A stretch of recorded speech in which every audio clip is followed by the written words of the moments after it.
역대 조사 스님들 가운데 당신이 살고 있는 그 행화한 도량 절 이름에 대해서 명을 남긴 조사는 거의 없습니다. 이 몽산 덕이 스님이 유일하다고 해도 틀림이 없죠. 그래서 휴유암 명과 휴유암 좌선문에 몽산 덕이 선사의 휴유선 사상이 고스란히 담겨 있다, 이렇게 말씀을 드릴 수가 있습니다.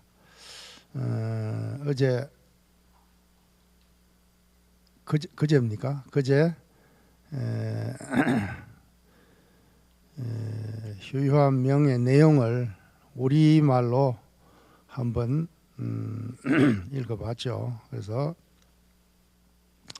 오늘은 그 8쪽에 있는 휴유암 명의 원문이죠.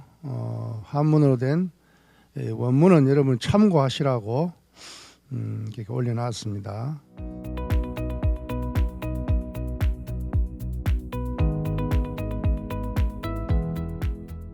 휴유암 명에 담겨 있는 휴유라고 하는 것은 단순히 몸을 쉰다라든가 마음을 쉰다라고 하는 그런 휴식의 의미를 이미 뛰어넘고 있습니다. 그야말로 단순히 쉰다는 의미를 넘어서 번뇌 망념을 다 끊어 없애고 그리고 더 나아가서 번뇌 망념이 다 떨쳐나간 그 자리마저, 그 쉼마저 다시 쉬어야 된다고 하는 이것이 진정한 선이다, 이렇게 설명을 하고 있습니다. 그래서 앞에 첫 번째 휴는 세속적인 인연 그리고 욕심과 욕망, 이런 것을 끊어내는 것이 앞에 휴입니다. 두 번째 휴는 내가 쉬고 있다, 혹은 내가 쉬어야 된다라고 하는 이런 그야말로 쉼의 상태마저도 놓아버리는, 그래서 활발한 일상으로 돌아오는 쉼의 어떤 텅 빈 상태가 아니라 텅 비어 있는 그 쉼의 상태마저도 비워버리는, 놓아버리는 적극적인 삶의 어떤 그 형태가 바로 두 번째 휴이다, 이렇게 말할 수 있습니다. 그래서 휴유암 좌선문에서는 이것을 어떻게 표현하고 있느냐면은 그 원문을 이제 여러분들이 자세히 들여다보면 일미휴휴란 말이 나옵니다. 일미휴휴. 그러니까 그래서 모든 인연과 집착을 내려놓은 한결같은 쉼, 일이 따로 있고 쉼이 따로 있는 그런 쉼이 아니라 일 자체가 그대로 쉼의 상태가 되는, 쉼의 경지가 되는 것을 몽산 스님은 일미휴휴 이렇게 표현을 하고 있습니다. 그러면서 서두에 보면 욕계와 색계, 여기서 성취되는 어떤 그런 선정마저도 이것은 진정한 해탈이 아니다, 오로지 대법을 깨달아야 된다, 대법을 성취해야 된다 그랬습니다. 이 대법이라는 것이 바로 선문에서는 생사해탈, 견성성불을 이야기하는 것입니다. 무릇 출가자라고 하는 것은 이 대법의 뜻을 두고 대법으로 살아가야 된다, 이것이 몽산 스님의 주장입니다. 출가자가 다시 생각을 밖으로, 마음 밖으로 생각을 향한다든가 아니면 세속적인 욕망으로 생각이 향한다고 한다면 이것은 대법을 성취하려는 자세가 아니다. 이렇게 이야기하고 있습니다. 그래서 내가 출가한 이후에 어떠한 소임을 보고 또 어떠한 수행 형태에 있다 하더라도 어떠한 삶을 살아간다 하더라도 그 바탕에는 항상 뭐예요? 생사해탈이라고 하는 그리고 견성성불 요익중생이라고 하는 이런 그 바탕 위에서 그 소임이 이루어져야 되고 그 삶이 전개돼야 된다. 이렇게 몽산 스님은 이야기하고 있습니다. 그래서 그 삶 가운데 항상 쉬어 있고 항상 쉬어 있는 가운데 깨어 있는 그것을 우리 선문에서는 영광도교라고 이렇게 말을 하죠. 영광이 도교하다 이렇게 말을 합니다. 두 번째는 이제 휴유의 어떤 실천적인 방면인데 휴유가 그냥 이론적으로 아니면 그냥 정체된 어떤 심으로서의 어떤 그 어떤 경지가 진정한 쉼이 아니다. 진정한 쉼이라고 하는 것은 평상심이요 무의를 실천하는 것이다. 몽산 스님은 그렇게 말을 하고 있습니다. 마조 스님이 말씀하신 평상심이 곧 도다 라고 했을 때 이 평상심이 바로 몽산 스님이 말하는 쉼의 상태이다 이렇게 말할 수 있고 그리고 그 임재 스님께서 말하는 무위 진인이다 무사인이다 일 없는 사람이다 아무 지위가 없는 지위라는 것은 계급을 말하죠 없는 그 사람이야말로 휴유를 실천하는 사람이다 생활 가운데 휴유의 실천을 이렇게 가장 평범한 일상 속에서의 실천을 강조하는 것이 몽산 스님의 휴유다. 그 삶은 항상 소박하죠. 암자는 마땅히 작게 짓고 뭐 그렇다고 해가지고 한 평짜리 두 평짜리에 살아나는 그런 의미는 아니겠죠. 소박한 일체 어떤 치장과 어떤 장식 사치를 드러내버린 소박한 요즘 우리 뭐 스님들 보면 시대가 좋은 시절인지 아니면 풍요로운 시대라서 그런지 이제 가보면은 굉장히 그 뭐랄까요 좀 방이 좀 뭐랄까 소박함을 뛰어넘어가지고 좀 모르겠어요. 하여튼 그런 경우를 종종 보게 됩니다. 그런데 우리 몽산 스님은 암자를 짓되 아주 마땅히 아주 작게란 것은 알맞게 그죠. 필요하면 크게 지어야 되겠죠. 그렇죠. 우리가 뭐 100명 가까이 이렇게 우리가 좌선을 하고 선강을 하고 수련을 하려면은 여기에 맞는 어떤 또 강당이 필요하고 선방이 필요하겠죠. 그렇지만 그 정신 자체가 그렇게 소박하게 해야 된다 그 말이죠. 설사 자기가 거치하는 암자는 소박하게 그렇게 하더라도 그 뜻은 마땅히 아주 넉넉하게 우주를 품는 무변허공이 각소현발이란 말이 있다 그죠? 원각경에 나오는 말인데 무변허공이 이 가없는 허공이 각소현발이라 깨달음이 드러난 바이다 그 말입니다. 쉽게 말하면 이 허공도 우리 마음속에 있다 그 말입니다. 그러니까 허공심이라고 해도 사실은 맞지 않는 말이죠. 왜 그렇습니까? 허공이 우리 마음 안에 들어가 버리니까 마음 속에 있으니까 그래서 우리는 평상시에 용심을 할 때 이 마음 안에 가슴 속에 이 허공 한 자락을 이 허공 한바탕을 이 속에 갈무리하고 거기에서 내가 생각하고 거기에서 말을 하고 거기에서 행동이 나와야 됩니다. 이것을 현대말로 하면 우주적인 삶이다 이렇게 말을 합니다. 그런 자세 그런 삶이 출가한 스님들의 수행자들의 자세다 그 말이에요.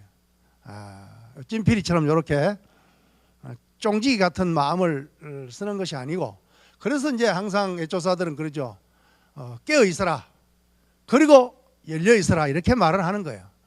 우리 수행자가 닫혀 있으면 그건 수행자가 아니고, 수행자가 미혹해 있으면은 수행자가 아니다. 항상 깨어 있고 열려 있어야 된다. 그것이 바로 허공이다. 저 허공마저도 무변 허공이 각소현발이라, 저 허공마저도 우리 가슴 가운데 이 깨달음에서 발현된 것이다, 드러난 것이다, 이렇게 말을 하고 있는 것입니다. 자, 그래서 그게 보면 삼구란 말이 나오는데, 그죠?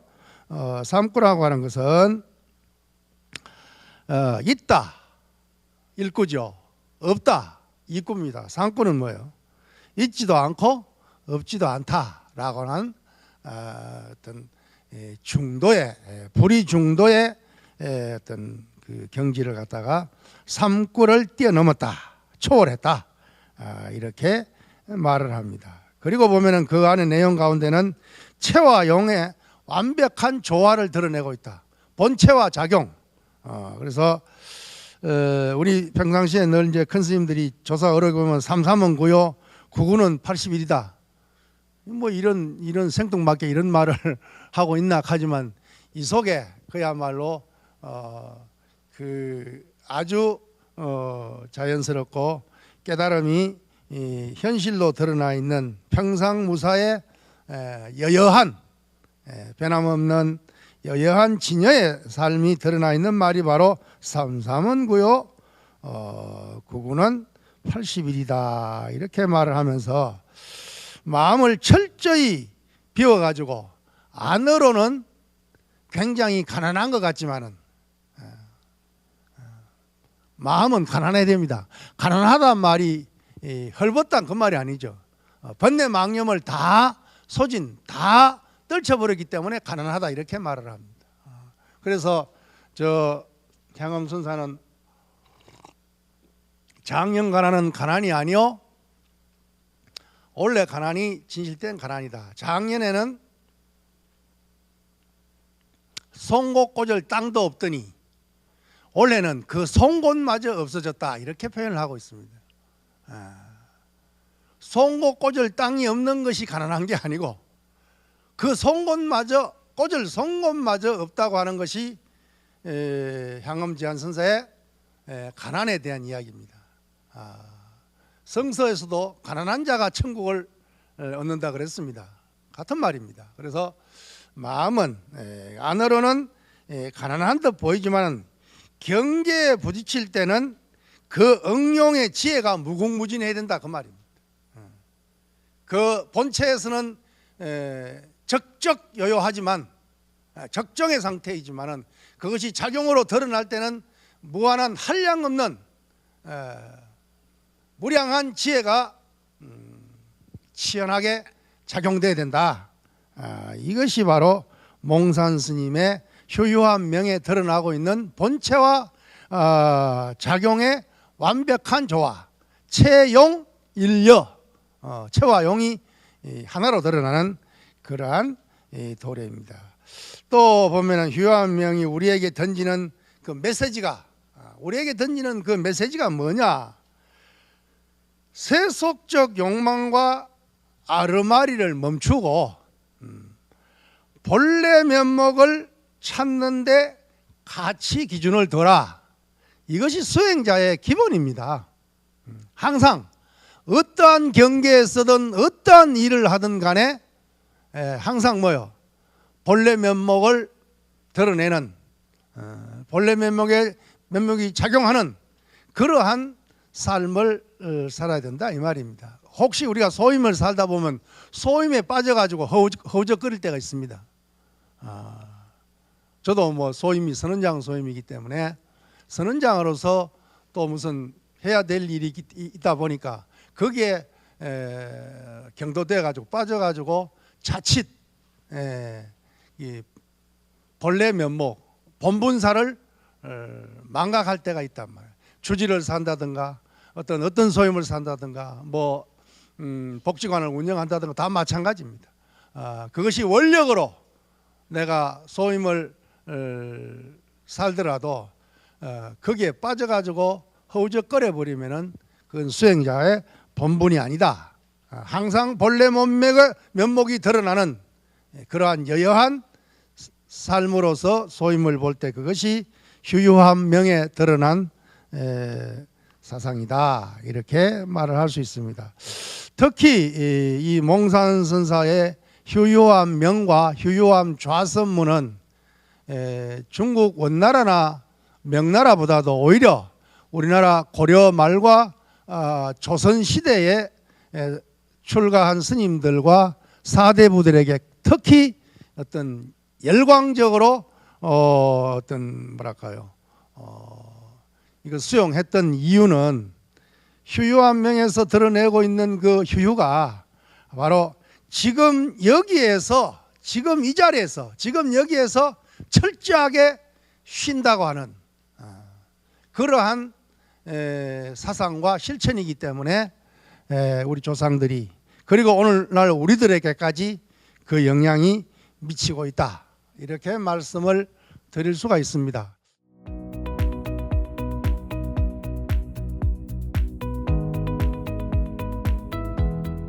휴유함 좌선문으로 넘어가겠습니다. 휴유함 좌선문의 한글 전문은 앞에 나와 있고, 한문 원문은 12쪽에 친절하게 또박또박 적혀 있습니다. 무릇 좌선을 하는 자는 마땅히 지극한 선에 통달해야 한다. 마땅히 스스로 깨어 있어 번뇌와 생각을 끊어내되 어리석고 혼미한 상태에 빠지지 않는 것을 좌라하고, 욕심 가운데 있으나 욕심이 없으며 속세에 머물면서도 속세를 벗어나는 것을 선이라 한다. 밖으로 경계를 받아들이지. 거기서 잠깐만요. 여기에 컴퓨터 오류가 있는데 약간 고쳐야 될 부분이 있어요. 밖으로 경계를 받아들이지 않고 이래야 됩니다. 밖으로 경계를 받아들이지 않고 그것을 좌라고 하고 하는 건 지우고, 밖으로 경계를 받아들이지 않고 안으로 마음을 내보내지 않는 것을 좌라고 해야 됩니다. 이게 잘못됐습니다. 좌라 하고, 그리고 집착함도 없고 의지함도 없으며 항상 신령한 빛이 앞에 나타나는 것을 선이라 한다. 여기에 맞습니다. 선이라 한다. 그리고 밖에 흔들림에도 움직이지 않으며 안으로 고요하여 동요함이 없는 것을 좌라고 하고, 잘못됐죠. 좌라고 하고 생각을 돌이켜 스스로 비추어 법의 근원을 꿰뚫는 것을 선이라 한다. 역경과 순경에 괴로워하지 않으며 소리와 빛깔에 휘둘리지 않는 것을 좌라 하고, 어둠을 비추면 해와 달보다 밝고 만물을 변화시키면 그 덕이 하늘과 땅보다 뛰어난 것을 선이라 한다. 차별이 있는 경계에서 차별이 없는 산매에 드는 것을 좌라 하고, 차별이 없는 경계에서 차별이 있는 지혜를 나타내는 것을 선이라고 한다. 자, 고쳤죠? 네, 그 다음부터 우리 자오 스님께서 계속 읽어주세요. 이를 합하여 말하자면 맹렬하게 작용하면서도 그 본체는 여여한 것을 좌라하고, 종행무진 묘용을 얻어 일마다 걸림이 없는 것을 선이라 한다. 대략 말하자면 이와 같으나 상세히 거론하자면 땅을 종이 삼고 먹물을 다 쓴다 해도 다 할 수 없다. 나아가 부처님의 큰 삼매는 고요함도 움직임도 없으며 진여의 오묘한 본체는 생겨나지도 않고 멸하지도 않는다. 보아도 보이지 않고 들어도 들리지 않으며 비어 있으나 비어 있지 않고 존재하나 존재하는 것이 아니다. 크게는 겉이 없을 정도로 온 세상을 감싸고 작게는 안이 없을 정도로 미세한 곳까지 들어간다. 신통과 지혜, 광명과 수명, 그리고 커다란 기틀과 작용이 끝이 없고 다함이 없다. 뜻있는 선비들은 마땅히 잘 참고하고 연구하여 크게 깨닫는 것을 원칙으로 삼아야 한다. 하고 한 소리 크게 내지른 후에 수많은 신령한 묘함이 모두 스스로 갖춰질 것이니 어찌 삿된 마구니와 외도들이 삿된 법을 전수하는 것을 스승으로 삼고 무언가 얻을 바가 있다고 보자 하며 그것을 구경, 최고 경지로 여기는 자들과 같겠는가?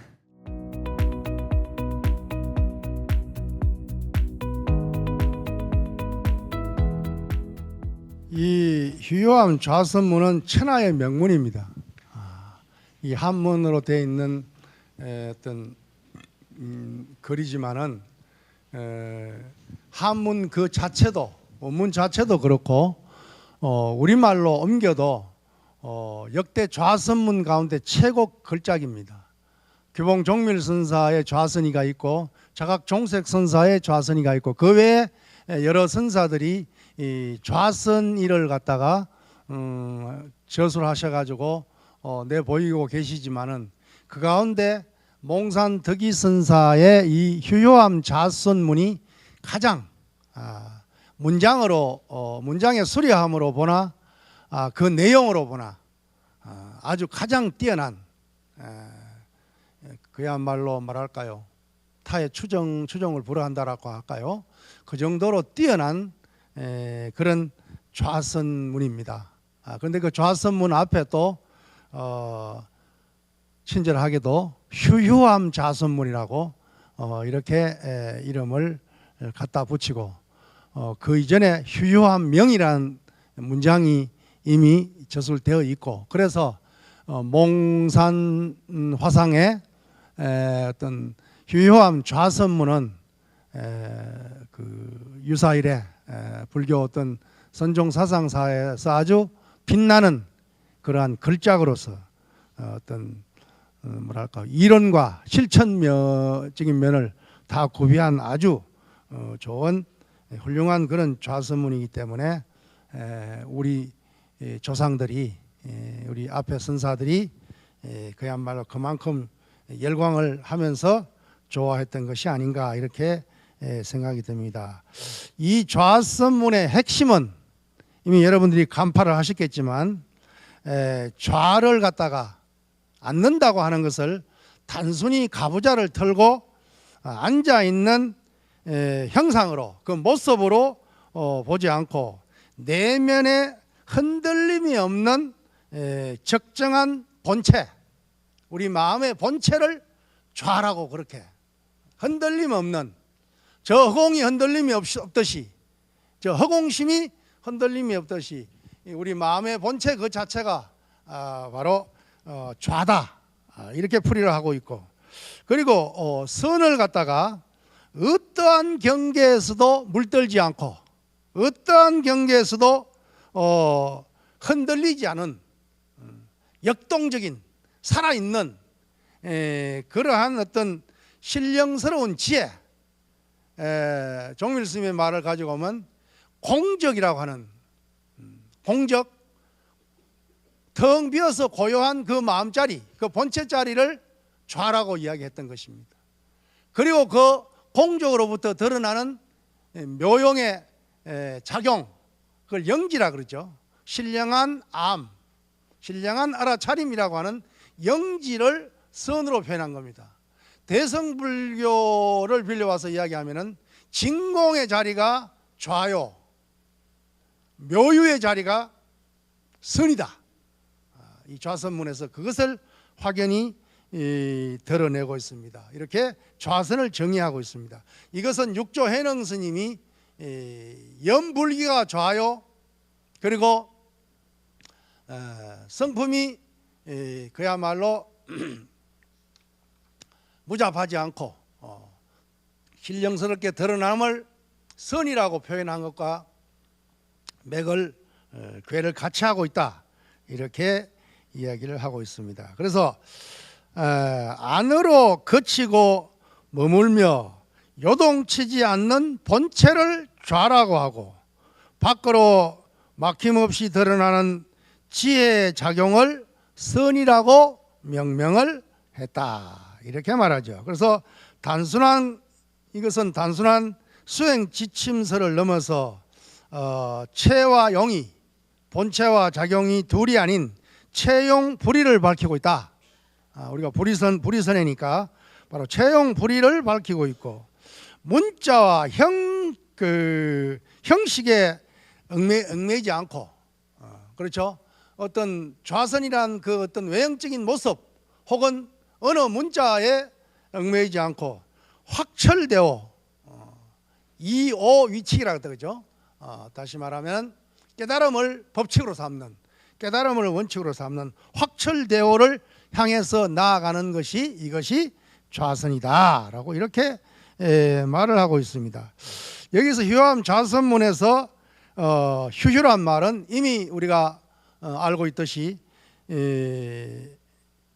쉬고 또 쉰다 혹은 쉬어라, 그 쉼마저 쉬어라, 이렇게 이제 해석을 할 수 있고 그렇게 드러나 있다 이렇게 말하고 있습니다. 그래서 좌선 수행으로서 어떻게 휴유가 발현되는지를 명확하게 보여주고 있는데, 이것이 바로 이제 체와 용, 적과 조, 그렇죠? 체와 용, 본체와 작용, 그리고 적정과 이 조와 적과 조라는 것은, 적조라는 것은 적은 고요한 본체를 말하는 거, 조는 뭐예요?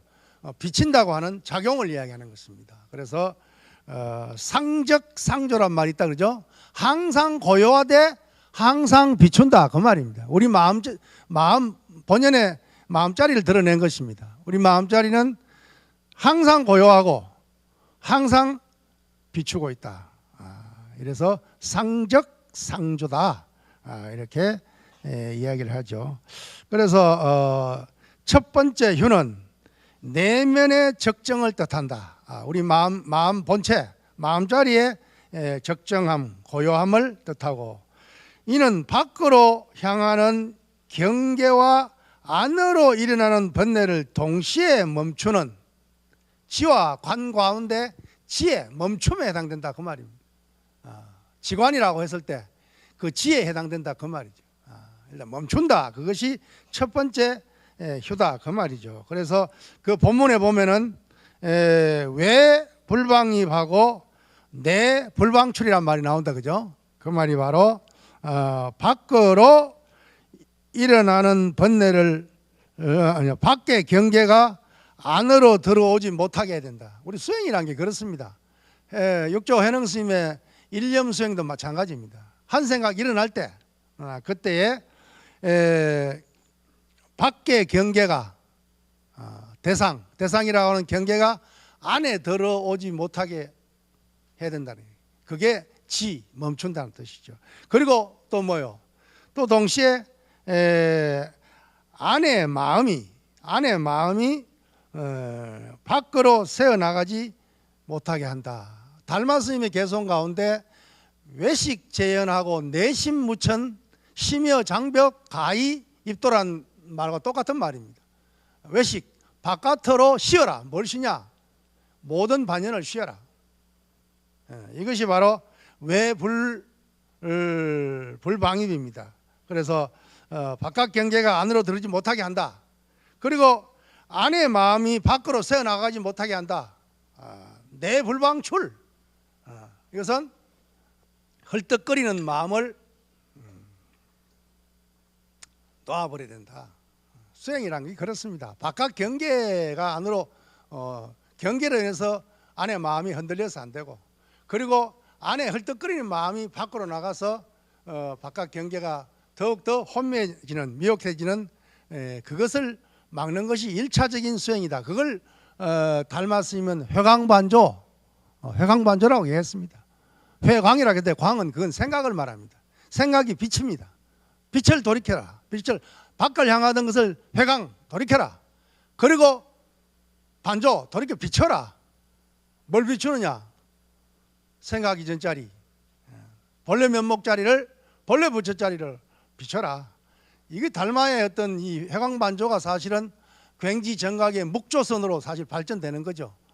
그래서 어떻게 보면 묵조란 것이 우리는 간화의 어떤 전통 속에 있기 때문에 그냥 대스님이 말씀하신 묵조 사선이다라는 그 말에 경도돼 가지고 묵조는 다 사선이다 라고 생각할 점 그게 아니고 묵조를 잘못 이해하고 잘못 수행하는 그 사선배 삿된 무리들을 향해서 묵조 사선이라고 말한 것이 묵조 자체가 사선이 아니고 달마로부터 내려오는 그 전통 조사선은 간화선적인 요소가 곁들여 있기는 하지만 사실은 묵조의 전통입니다.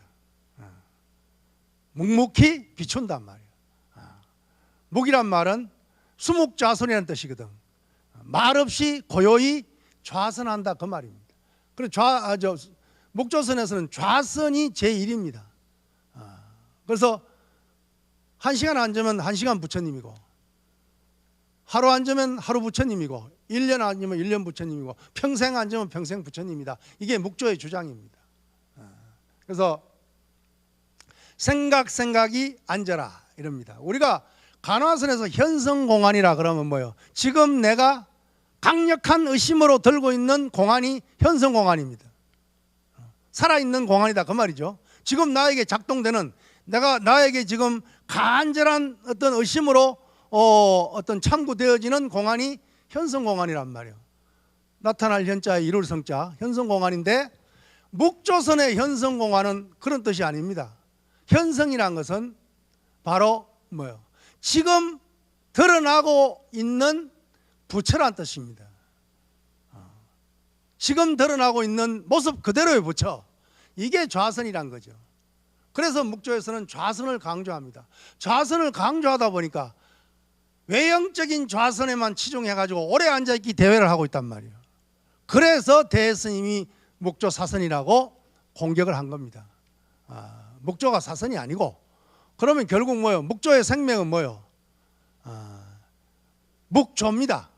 여기 말로 하면은 좌선명의 이야기를 하면 적조입니다. 고요하되 비추는 겁니다. 바깥을 향하던 경계를 안으로 돌이켜서 본래 그 마음자리를 생각 이전자리를 환하게 비추는 회광반조 혹은 일념반조라고도 이야기를 하죠. 그래서 그것을 그야말로 휴회암 자선문에서는 그것이 좌다 이렇게 이야기를 하고 있습니다. 그래서 이것은 그냥 무기력하게 여기 이제 묵조선이 또 사선이라고 이제 비판받는 이유 여기 나오죠. 무기력하게 가라앉은 혼침 아니면 앉아가지고 몸은 앉아있지만 생각은 10만 8천리를 달리 나가가지고 생각이 굴러다니고 생각으로서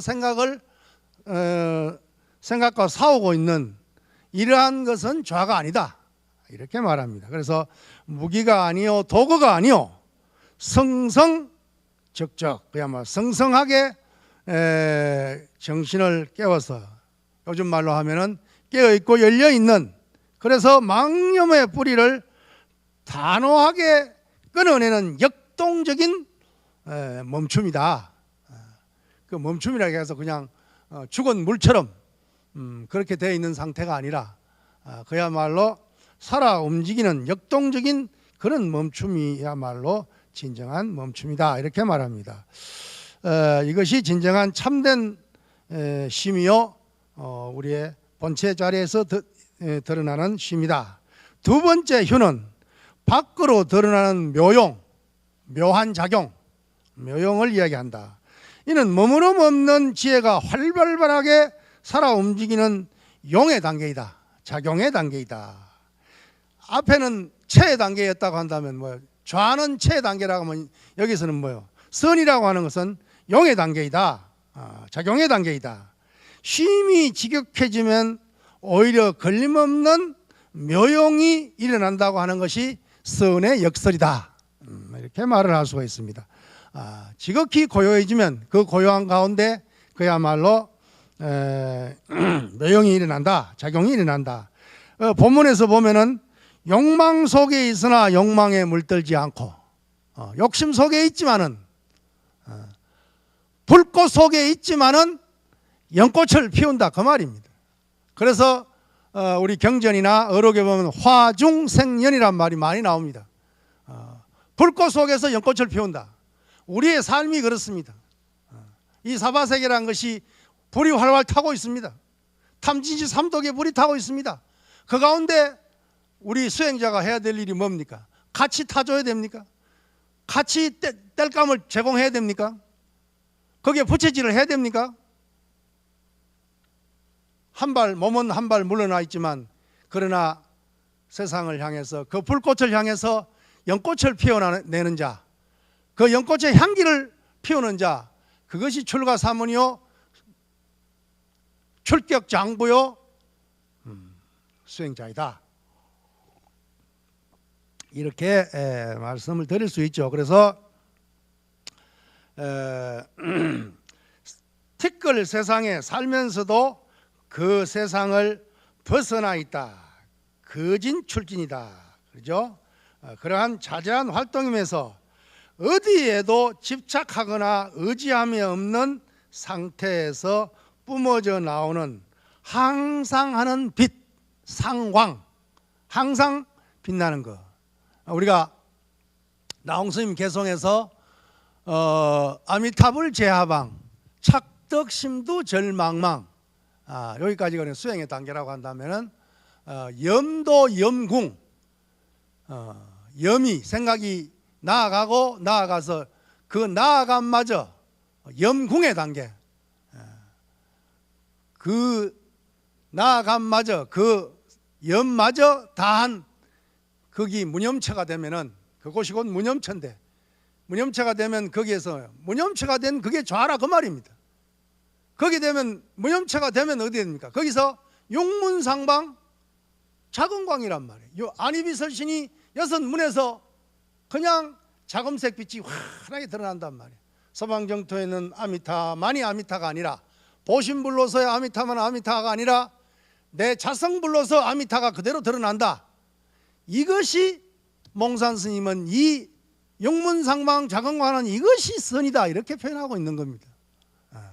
이것은 몽산의 선이 아니라 우리 한 사람 한 사람, 중생 한 사람 한 사람, 사람 한 사람 한 사람 모두가 바로 자금색 빛을 지금 환하게 드러내고 있는데 이러한 것이 진정한 선이다 라고 말하고, 이토록 고요하되 늘 밝게 빛나는, 밝게 깨어있는 선의 경지는 마땅히 쉬어야 할 곳에서 쉰 연후에야 비로소 마땅히 움직여야 할 곳에서 움직일 수 있다.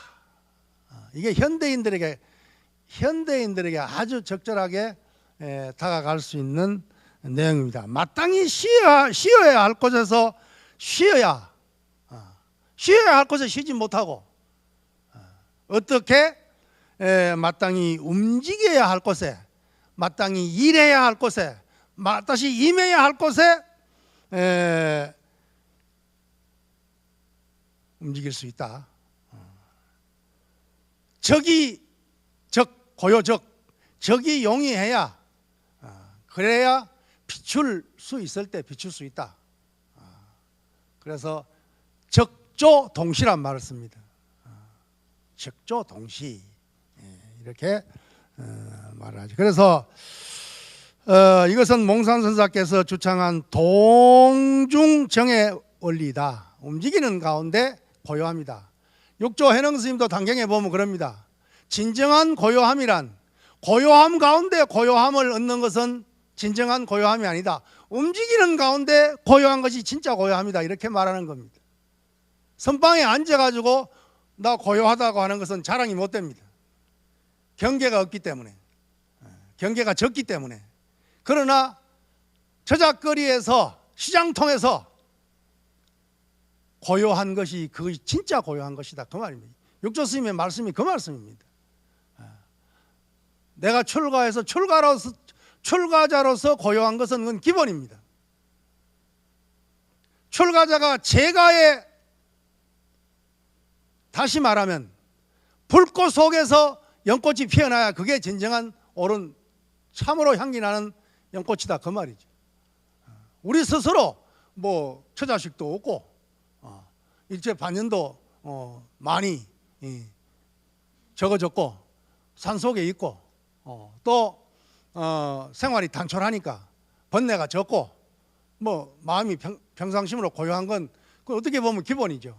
그러나 대인 관계에서 일체 중생을 접하고 그리고 번뇌가 펄펄 끓는 이 사바세계의 언덕에서 그 사람들 속에서 내가 고요할 때 그것이 진짜 고요한 것이고 그것이 불꽃 속에서 연꽃을 피우는 것이다라고 지금 이 몽산 스님 그렇게 말합니다. 휴요함이라고 하는 것이 산속에 있었던 것도 아니고 도시 가운데 있었고 그리고 은거라고 말을 했지만 그건 은거가 아니라 끊임없이 수행하고 끊임없이 교화하는 행화가 펼쳐나간 도량이 휴요함입니다. 그래서 휴요라는 것이 뭐 쉬고 쉰다는 의미이기 때문에 깊은 산속에 조용한 그런 암자가 아니었겠나 이렇게 생각하지만 그 휴요함이 몽산 덕이 스님의 그 당대나 지금 휴요함 터에 가더라도 집이 빼곡히 들어서 있습니다.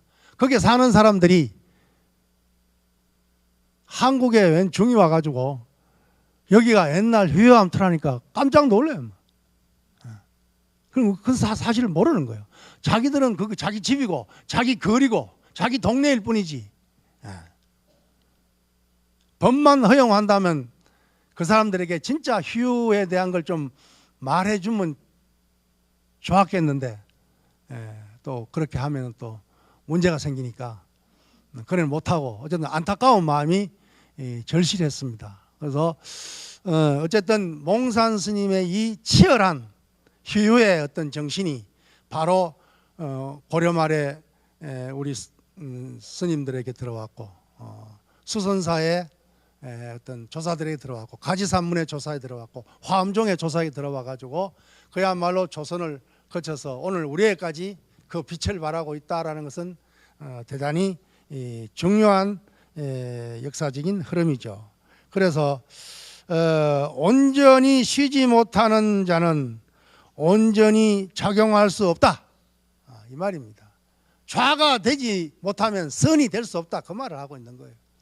온전히 쉬지 못하는 자가 어떻게 온전히 일을 할 수 있고 온전히 작용을 할 수 있겠는가? 이것이 몽산 스님의 가르침입니다. 그래서 참된 안식을 잃어버린 현대인들을 치유하는 데 가장 적절한 그런 법어가 바로 이 몽산 선사의 휴요함 좌선문의 가르침이다 이렇게 말을 하죠.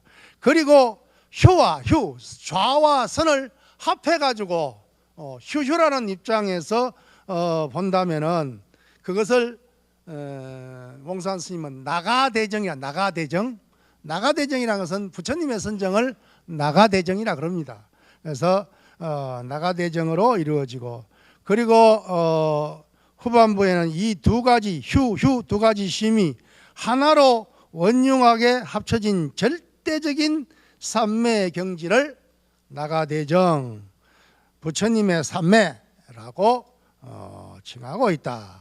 그래서 휴유의 앞글자의 휴는 좌로서의 쉼을 말하고 뒷글자의 휴는 선으로서의 쉼을 가리키고 있는 것이다. 그 도표에 나와 있는 내용도 똑같습니다. 그래서 이른바 빛을 돌이켜서 안을 비추어 법의 근원을 꿰뚫어라. 원문에 보면 회광반조 철법 근원이다. 이런 말이 나와 있다 그러죠.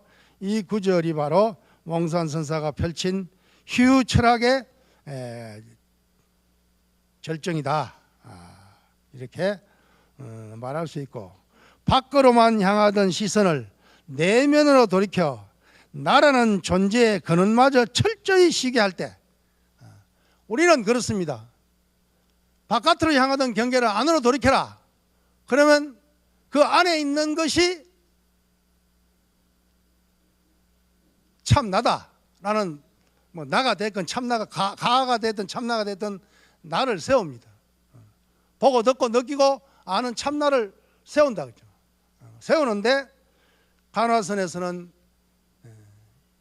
이것이 무엇인가 라고 묻습니다. 어떤 실체로서 묻는 것이 아니라 오로지 뭐요? 오로지 모를 뿐으로 묻는 겁니다.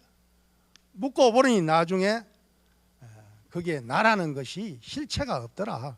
실체로서 나는 존재하지 않더라. 다만 흐름으로서 나가 존재하고 있더라. 뭐라고 하는 것은 내가 없다는 말이 아니라 실체가 없다는 말입니다. 실체가 없이 그냥 흘러갈 뿐입니다.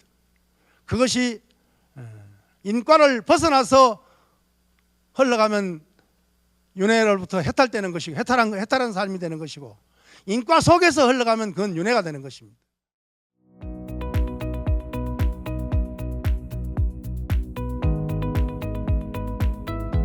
우리 종단 일각에서 윤회가 있다 없다라는 말을 가지고 어떤 스님은 윤회가 없다 그러고 어떤 스님은 윤회가 있다 그러고 막 이렇게 하는 경우인데, 윤회가 있다는 말도 맞는 말이고 윤회가 없다는 말도 맞는 말입니다. 우리의 본체 마음자리에 봤을 때는 윤회가 없습니다. 그렇잖아요. 저 허공이 무슨 태어나고 사라지고 뭐 생기고 사라지는 게 없잖아요. 저 구름으로 보면은, 업식으로 보면은 구름은 일어났다 사라지니까 윤회가 있죠. 우리가 업식으로 사는 업생이면은 한없이 윤회를 하게 되는 것이고, 그렇잖아요. 꿈속에서는 나고 죽음이 있잖아요. 꿈을 깨고 나면은 꿈속에서 나고 죽던 것이 가상현실이잖아요. 있었던 게 아니잖아요. 꿈속에서 1000번 태어나고 1000번 죽었다, 천생만사 하더라도 꿈을 깨고 나버리면 없었던 일이란 말이에요. 꿈을 깬 자에게는 윤회가 없습니다. 그러나 꿈속에 있는 자, 저 구름으로 살아가는 자, 번뇌 망념 속에 있는 자는 끊임없이 윤회한다. 윤회하니까 고통이 있는 거죠. 그러니까 본체에서 봤을 때는 윤회가 없는 것이고, 그러나 그 어리석은 생멸문의 작용으로 봐서는 윤회가 있단 말이에요. 윤회가 있는 불각의 현실에서 윤회가 없는 본각으로 돌아가고자 하는 것이 우리의 수행의 몸짓이다 그 말이에요. 그러면은 뭐 윤회가 있다 없다 싸울 필요가 전혀 없잖아요. 그렇잖아요. 주님의 가르침이 그렇고 역대 조사의 가르침이 그러니까, 그래서 나라는 존재의 근원마저 철저히 쉬게 할 때, 이것이 그야말로 고정된 실체로서의 나가 부서질 때 그 말입니다. 자아가 아트만이 부서질 때 비로소 일상사 모든 것에 걸림이 없는 사사무해의 경계, 즉 대기대용이랍니다. 화엄에서는 사사무해라 그러고 우리 선에서는 대기대용이라 그럽니다. 큰 깃털과 큰 작용, 이 활짝 펼쳐지는 그러한 삶이요, 그러한 가르침이다. 그래서 일순간에 모든 것을 내려놓는 방화착의 실천이 바로 휴유함 좌선문의 가르침이다. 그래서 완전한 멈춤을 통한 완전한 살아남이 바로 몽산 스님의 휴유선의 휴유함 좌선문의 가르침이다. 그래서 완전한 멈춤을 통한 완전한 살아남. 잠이 올락말락 합니까? 자, 그럼 한번 잠을 날려버리는 의미에서 한번 따라해 봅시다. 완전한 멈춤을 통한 완전한 살아남. 이것이 몽산 화상의 종지이다. 이 정도만 하면 짧은 시간이지만은 휴유함 좌선문을 이미 통달했습니다.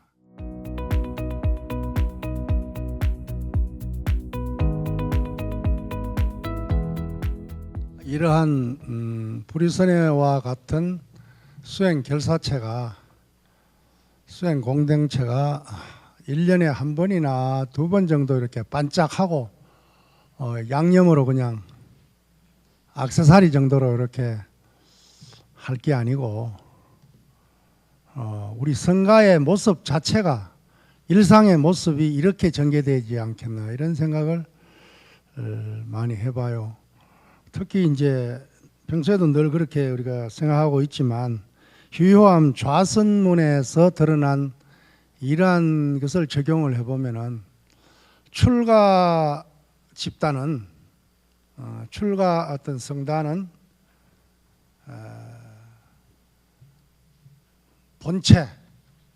본체로서의 작용을 하고 본체로서의 어떤 역할을 하고 아침에 우리가 강설 스님 지도하에 이제 우리가 몸풀기 요가 그렇게 하니까 굉장히 좋잖아요. 그렇죠? 그리고 또 뭐 늘 듣는 법문이고 또 늘 하는 법문이지만 이렇게 함께 모여가지고 하나의 어떤 주제를 가지고 이렇게 또 공부를 성강을 하고 이렇게 하는 이것도 소임 속에서 찌들어 있다가 별도의 어떤 도량에서 이렇게 하는 이것도 사실 굉장히 신선하죠.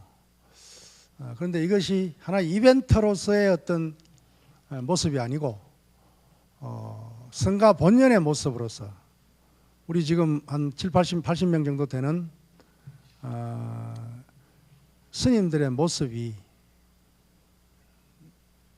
뭐 이렇게 늘 빡빡하게 이렇게는 하지 않더라도 좀 약간 느슨한 입장이 되더라도 늘 평상시의 모습이 이렇게 해야 되지 않겠는가. 스님들은 본체가 되고 본체가 돼서 열심히 수행을 하게 되면은 제가자들이 아마도 가방 들고 오지 않겠어요? 그 향기를 맡으려고 우리도 깨야도 그러고 지갑 들고 안 오겠습니까? 그런 생각이 들어요. 그러면 그 사람들은 작용으로서 우리는 좌가 되고 그분들은 선이 되고 그러면 좌선이 되는 게 아니겠는가 이런 생각. 사실 우리가 각자 도량에 살고 있지만은 가만히 한 70년 이상 살아보니까 내가 필요한 것은 한 평도 안 되는 방이란 말이요. 내가 누워버리면 한 평도 안 되잖아요. 내가 눕는 자리는 반 평도 안 되거든 실제로.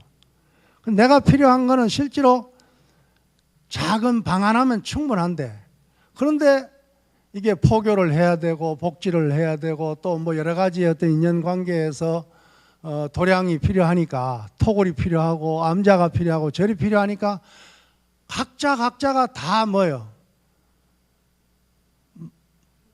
많은 소비를 해야 된단 말이에요. 그렇잖아요. 그 소비 아까 우리 인선수자가 그래서 자기 조그마한 톡을 가지고 있는데 그 한 3억 4억 들어갔는데 내가 필요한 건 조그마한 방 하나인데 그러면 3억을 생각하더라도 한 내가 방 하나면 한 2, 3천만 원이면 되는데 2억 7, 8천이 그냥 들어가 버린단 말이에요. 그러니까 성가의 모습이 물론 각자가 분산돼 가지고 각자 작용을 하는 것도 좋은 또 방편이 될 수가 있지만 우리의 어떤 삶의 본질을 생각했을 때 본분사를 생각했을 때 이런 모습이 참 아름다운 모습이고 이러면 우리가 각자가 해야 될 일이 많이 줄어들지 않겠나 이런 생각을 모르겠어. 이 저 혼자만 하는 생각인지 그래서 본체로서 좌로서의 성가 작용으로서 선으로서의 제가 이러면 출가와 제가가 아주 멋있는 좌선으로서 휴효로서 하나가 되는 그런 멋있는 수행 공동체가 되지 않을까라고 어젯밤 꿈에 한번 생각을 해봤습니다. 그러니까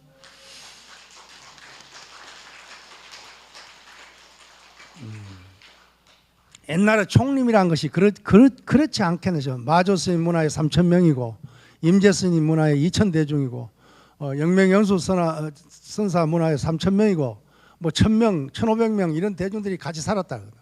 해인사가 지금은 숫자가 많이 줄었지만은 저건데 좀 대중이 많이 살 때 살래 암자까지 다 해서 한 3,400명 3,400명 그 가야산 전체가 3,400명이나 총림이란 말이에요. 그런데 옛날 우리 고려시대라든가 아니면 저쪽에 당나라라든가 송나라 이런 총림에는 대중이 1000명, 2000명, 3000명이라는 숫자가 나온단 말이에요. 물론 이제 인구가 많았기 때문에 그런 것도 있겠지만은 그런 출가 대중이 함께 모여서 살아간다고 하는 모습이 물론 내적으로 많은 어려움도 있었겠지만은 굉장히 인간의 어떤 원초적인 삶의 입장에서 봤을 때는 굉장히 유용하고 효율적이고 자본주의로 봤을 때도 효율적이고 굉장히 어떤 철학적으로 보더라도 아름다운 미학이 그 속에 들어가 있지 않겠나 이런 생각을 많이 하게 됩니다.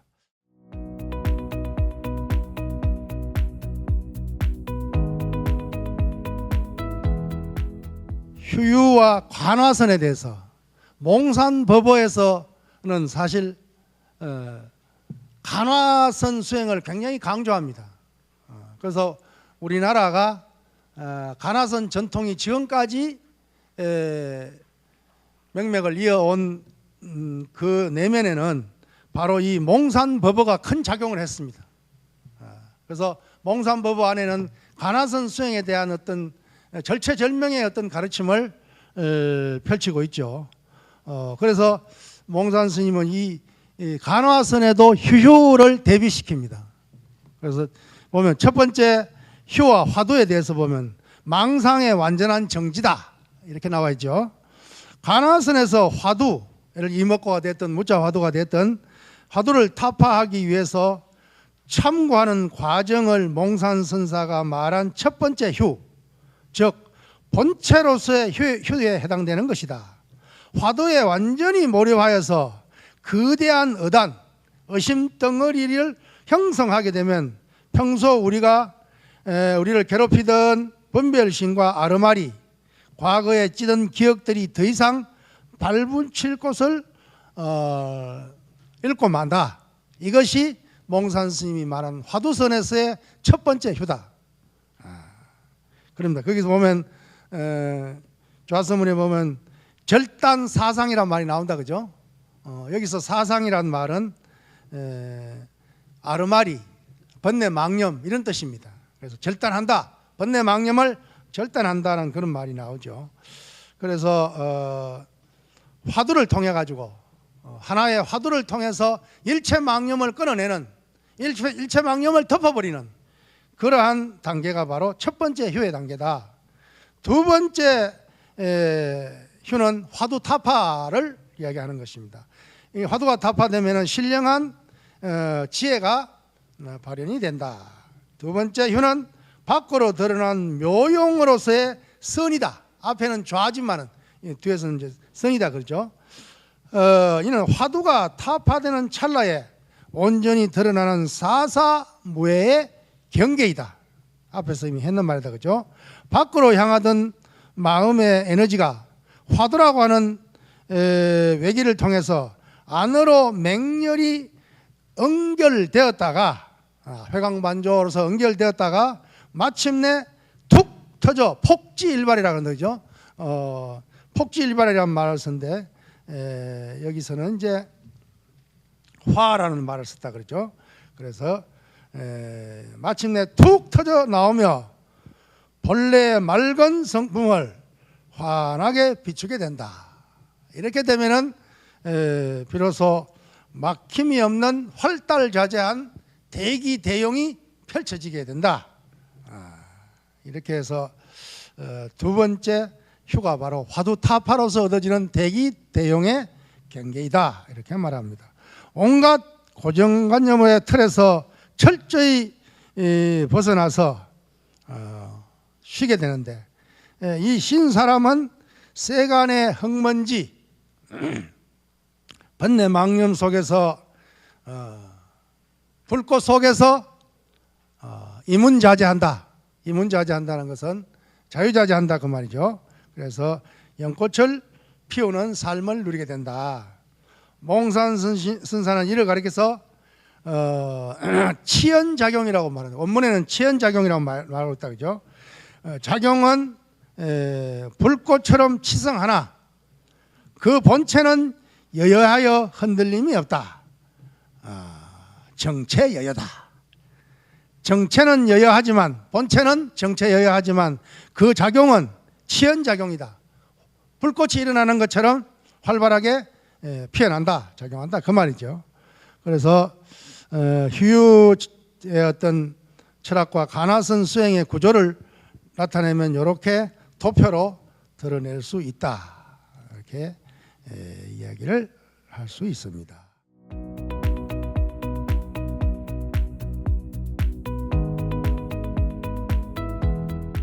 몽산선사의 가나선에서 왜 대오를 원칙으로 삼는가, 큰 깨달음을 원칙으로 삼는가.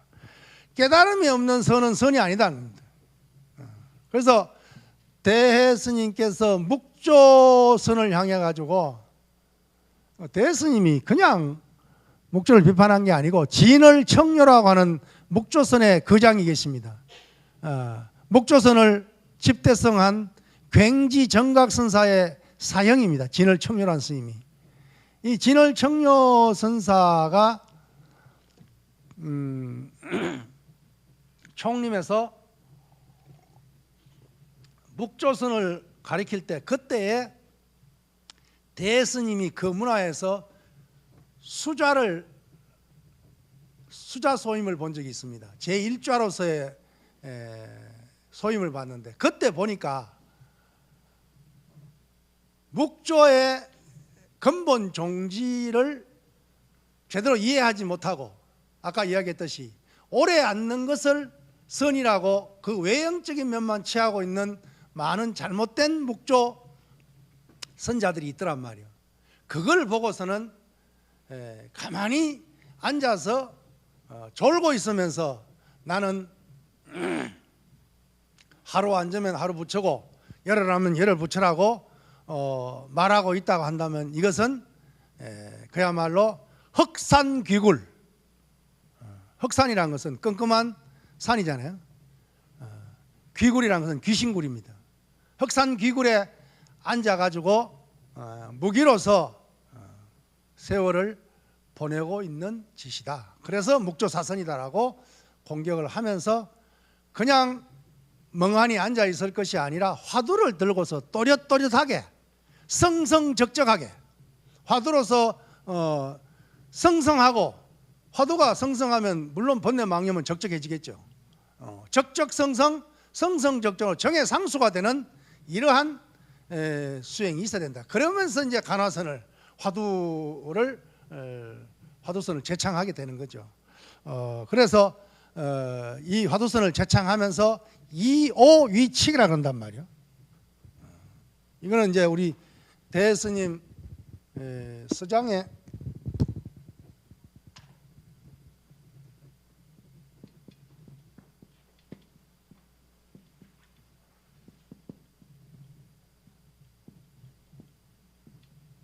한번 따라해 볼까요? 이오위칙.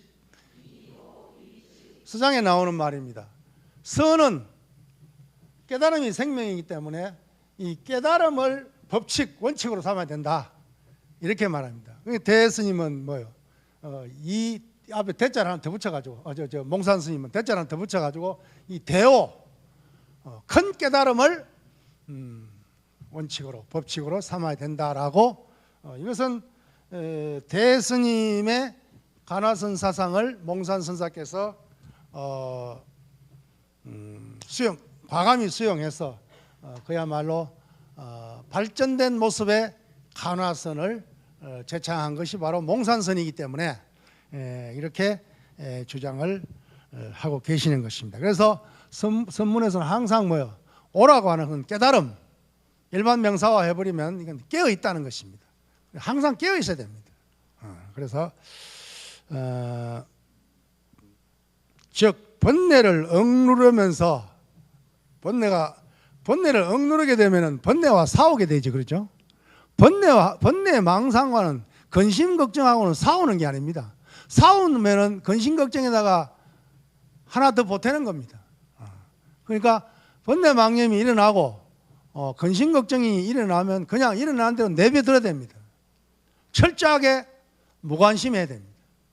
왜? 구름이라는 것은 일어났다가 일어나는 걸 못 일어나게 하면 안 되잖아요. 구름이 일어나면 일어나는 두면은 사라진다는 거죠. 거기에 관심을 두면은 더욱더 번뇌망념을 보태는 격이 된다 그 말이죠. 그래서 번뇌를 억누르면서 적당히 쉬는 것은 죽은 선이다, 사선이다 그 말이죠. 죽을 사자, 사선에 빠지거나 마구니와 외도의 길로 빠지는 것에 불과하다. 번뇌의 뿌리까지 철저히 뽑아내어서 온전히 쉬기 위해서는 자기 존재라고 하는 밑바닥에 송두리째 뒤집어지는 거대한 깨달음, 큰 깨달음이 수반되어야 한다. 몽산선사가 말한 화지일성, 화지일성, 라고 하는 이 몇 마디 소리는 화두가 타파되어서 일체 이분법적 분별이 산산조각이 난 그런 폭발음이면서 동시에 참된 묘용으로서 신묘한 작용으로서의 휴유가 비로소 시작되는 생명의 소리다. 이렇게 이해를 할 수가 있습니다.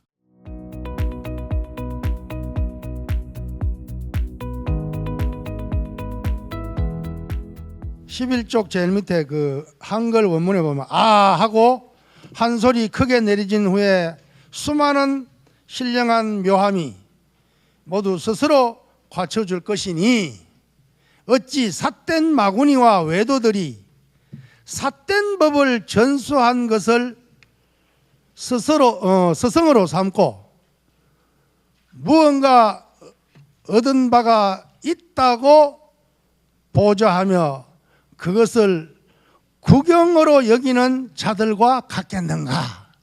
지금도 보면은 그냥 뭐 명상이다 뭐다 하면서 그냥 큰 돈을 갈취를 하면서 무엇이 있는 것처럼 그렇게 원숭이 짓을 하면서 삿되게 스승이다 제자다 개사하면서 그렇게 하는 무리들이 수도 없이 많습니다. 우리 절집은 참 순수합니다. 뭐 이야기 안 해도 되겠죠. 뭐 템플스테이 정도면 모든 게 끝나잖아요. 보니까 우리 뭐 중흥사 예진 스님 보니까 그냥 외국 사람들 오면 그냥 전부 뭐 돈도 안 받아 그냥 전부 공짜라 그냥. 뭐 템플스테이 뭐 그 비용도 없어 그냥. 우리 절집이 대부분 다 그렇단 말이야. 오는 손님 막지 않고 가는 손님 붙잡지 않는 그 가풍 속에 있으니까 오는 사람 헌연히 맞이해주고 가는 사람 잘 가라 빠이빠이 하고 이렇게 하는 게 우리 절집입니다. 이 순수하다는 것은 삿됨이 없다는 것입니다. 세상을 바라보십시오. 각계각층에서 얼마나 삿됨이 많고 얼마나 외도들이 흥행을 합니까? 우리 성가는 그야말로 이 순수성을 잃지 않고 천이천말하고 만이만말하더라도 아무리 AI가 나오고 로봇이 나와가지고 좀 심한 말로 빛을 발하더라도 발광하더라도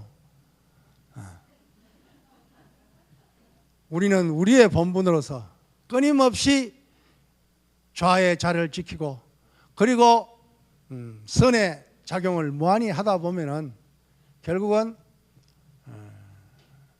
물극반본이라고 합니다. 물극반본. 물이 현상이 극에 달하면 반본 본래로 돌아오게 되어 있습니다. 그래서 우리가 1000년 이상 2000년 가까이 이 옷을 입고 버티고 있는 이유가 거기에 있는 겁니다. 다른 사람들은 우리를 보고 고루하다고 말할 수 있지만 우리는 우리 한 사람 한 사람이 전통 문화 그 자체입니다. 전통 문화를 뿌리 없는 사람이었고 뿌리 없는 민족이었고 뿌리 없는 나라가 없습니다. 전통을 반조하려고 하면은 절집으로 와야 되고 절로 와야 되고 그리고 미우나 고우나 스님을 만나야 됩니다. 왜? 전통 그 자체이기 때문에. 그래서 세상이 워낙 화려하게 발전되니까 우리 모습이 거울에 비친 내 모습이 좀 초라하게 보일지 모르지만 초라한 그 모습이 가장 아름다운 모습입니다. 그래서 용기를 가지고 힘을 내도록 그렇게 합시다. 자, 그러면은 이제 휴유와 간화선에 대해서 살펴봤다 그러죠.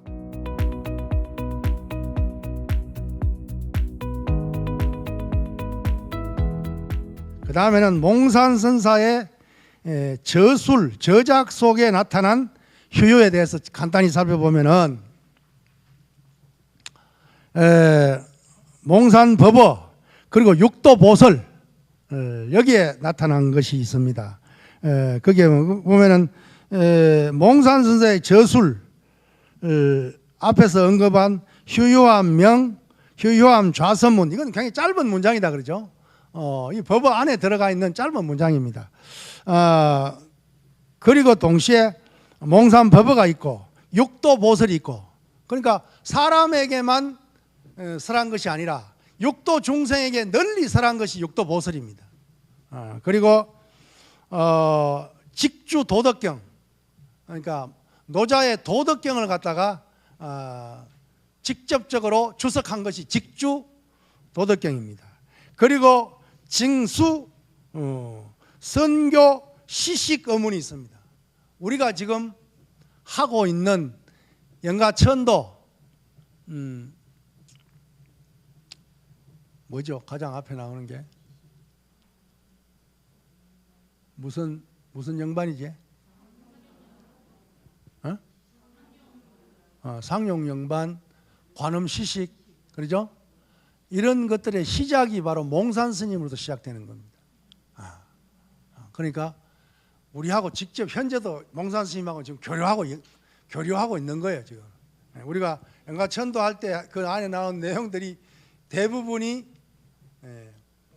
원문이 똑같지는 않지만 그 내용이 이제 조선 시대를 넘어오면서 고려 조선 시대를 넘어오면서 이제 약간씩 이제 바뀌고 또 다른 큰 스님들 걸 또 가지고 오고 뭐 또 이제 나홍 스님의 어떤 그걸 또 변형시키고 이러다 보니까 원문이 똑같지는 않지만 그 내용과 그 정신은 바로 이 몽산 스님으로부터 시작되고 있는 그것이 바로 증수 선교 시식 의문입니다.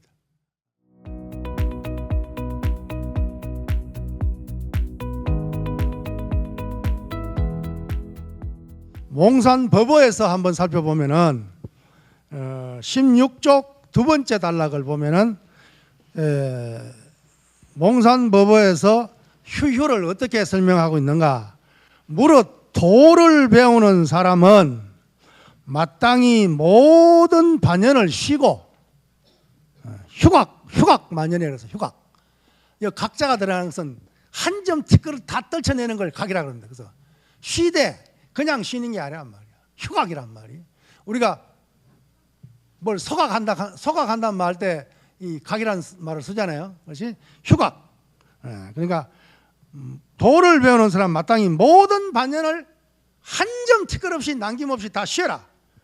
그래서 휴각 만연하고 한 생각도 내지 말아야 돼. 일념불생. 선에서 가장 생사해탈의 어떤 극명한 이치를 드러내는 게 바로 일념불생입니다. 한 생각도 일어남이 없기 때문에 선에서는 우리 분단생사에서는 태어나는 것이 생이고 살다가 죽는 것이 죽음이지만은 우리 선에서는 한 생각 일어남이 생이란 말이에요. 한 생각이 일어나면 그게 생이에요. 한 생각이 사라지면 이게 죽음이에요. 이게 사람 말이에요. 그 생사가 일념 가운데 있단 말이에요. 그래서 일념생사란 말을 쓴단 말이에요. 그래서 내 과학 공부하는 분들 이야기를 들어보니까 하루에 인간이 5만 번 생각을 한다면서요. 뭐 4만 7천에서 5만 2천이라든가 그러니까 5만 번 하니까 5만 가지 생각을 한다 그러잖아요. 그러니까 5만 생 5만 사란 말이에요. 우리 하루에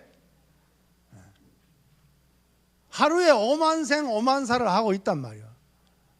그런데 이 일념 생사는 그냥 뒷전에 놔둬버리고 저 멀리 어머니 뱃속에서 나오는 걸 생이라 하고, 지금도 끊임없이 이 세포가 생사하고 있는 사실을 잊어버리고, 이 생각이 끊임없이 생사하고 있다는 사실을 놓아버리고, 아직 저 멀리 있다고 생각하는 죽음을 생각하고 있단 말이에요. 생사가 지금 여기에서 생사가 진행되고 있는 거란 말이에요. 생사 가운데서 지금 우리가 살고 있는 거예요. 살고 있고 죽고 있다 그 말이에요. 생만 가지고 우리가 이야기하니까 그게 문제인데, 우리가 내일 죽는다고 생각 안 하잖아요. 1년 후에 죽는다고 생각 안 해. 그래도 한 20년은 되겠지. 그래도 나는 한 30년은 되겠지. 이래 생각하고 있어 우리가. 모든 사람이 다 그렇게 생각해. 그렇지만 그것이 그렇게 꼭 됩니까? 그것은 생사를 멀리 보고 있기 때문에 하는 소리고, 생사는 지금 여기에서 진행되고 있단 말이에요. 지금 이 자리가 생사란 말이에요. 그래서 해인사 장경각에 가면은 원각도량 하처 현금 생사 적시 일어났단 말이에요. 장경각 그 주례에 들어가는 입구에 주례에 보면 원각도량 하처냐, 원각도량 어디냐, 깨달음의 도량 부처님의 나라가 어디냐 이런 물어놓고 뒤에 대답이 현금, 지금 여기 생사, 나고 죽는 적시. 여기서 생사는 뭐요? 분단 생사가 아니라 한 생각 일어나는 생, 한 생각 사라지는 사. 내가 지금 한 생각 일으키고 사라지는 이 생사, 일념 생사, 여기가 원각도량이라고 이야기하고 있단 말이에요. 해인사 스님들은 다 이걸 철두철미하게 깨닫고 실천하고 있겠죠. 해인사야 그렇게 하고 있느냐?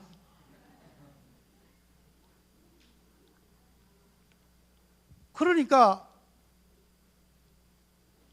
생도 저 멀리 있고 사도 저 멀리 있는 것이 아니라 지금 한 생각 일어나고 한 생각 사라지는 이 생사의 현장에서 생사를 어떻게 멈출 것인가, 생사를 벗어날 것인가, 이것이 일념 해탈이란 말이에요. 이것이 일념 성불이란 말이에요. 한 생각 가운데 생사를 거듭하고 있다 한다면 그것은 일념 수행이 못 되고, 일념 수행이 못 되고 한다면 일념 해탈은 저 멀리 있고 일념 성불은 생각할 수가 없단 말이에요. 그래서 육조 스님은 모든 수행은 일념 수행이요, 모든 중생은 일념 생사하고 있고, 모든 수행자는 일념 수행을 해야 되고 일념 해탈로 나가서 일념 성불을 이루어야 된다고 말하는 것이 육조 단경의 중요한 종지란 말이에요. 우리는 조계의 후학이거든. 육조 스님의 호가 조계거든. 그래서 우리 조계종이라 하듯이 조계의 후학들은 바로 일념 한 생각에 단경에 나오는 말이잖아요. 한 생각 일념에 미혹하면 중생이요 일념을 깨달으면 부처다 라고 분명하게 이야기하고 있단 말이에요. 그래서 한 생각 가운데 늘 깨어있는, 그래서 한 생각이 일어나되 일어난 바 없이 일어나는 그거 일념불생이란 말이에요.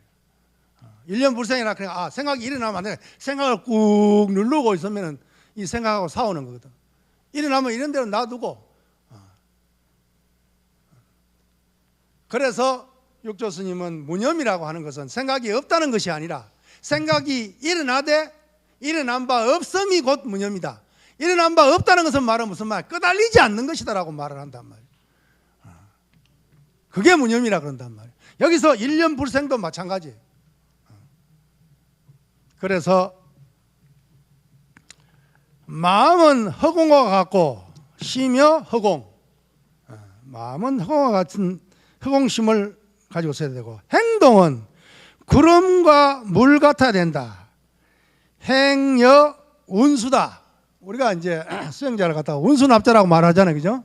운수납자라고 하는 것이 그 행위, 그 실천 행위, 물과 구름, 구름과 물처럼 하라고. 구름이 집착이 없잖아요. 물이 집착이 없잖아요. 물은 싸우지 않는다. 물은 절대로 사오질 않는다. 물은 머물질 않아요.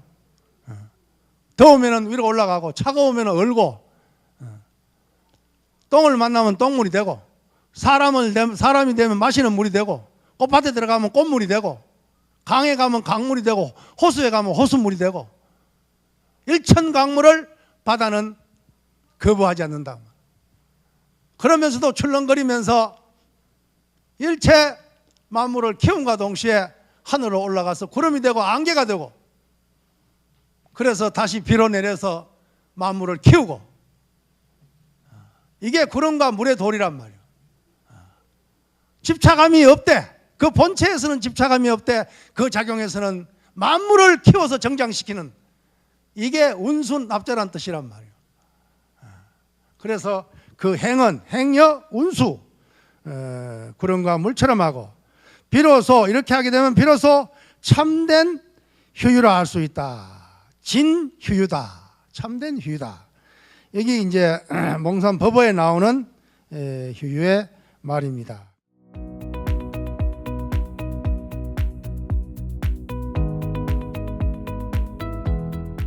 그 다음엔 직주도덕경과 시식의문에 나와 있는 휴유에 대해서 한번 살펴봅시다. 먼저 직주도덕경을 보면은 무의와 노자가 말하고 있는 무의자연이라고 할 때 그 무의와 바로 휴휴, 이걸 대비해 가지고 직주도덕경에 몽산 스님은 그렇게 말하고 있습니다. 자, 18쪽 두 번째 단락에 보면은 도는 항상 자기함이 없어대.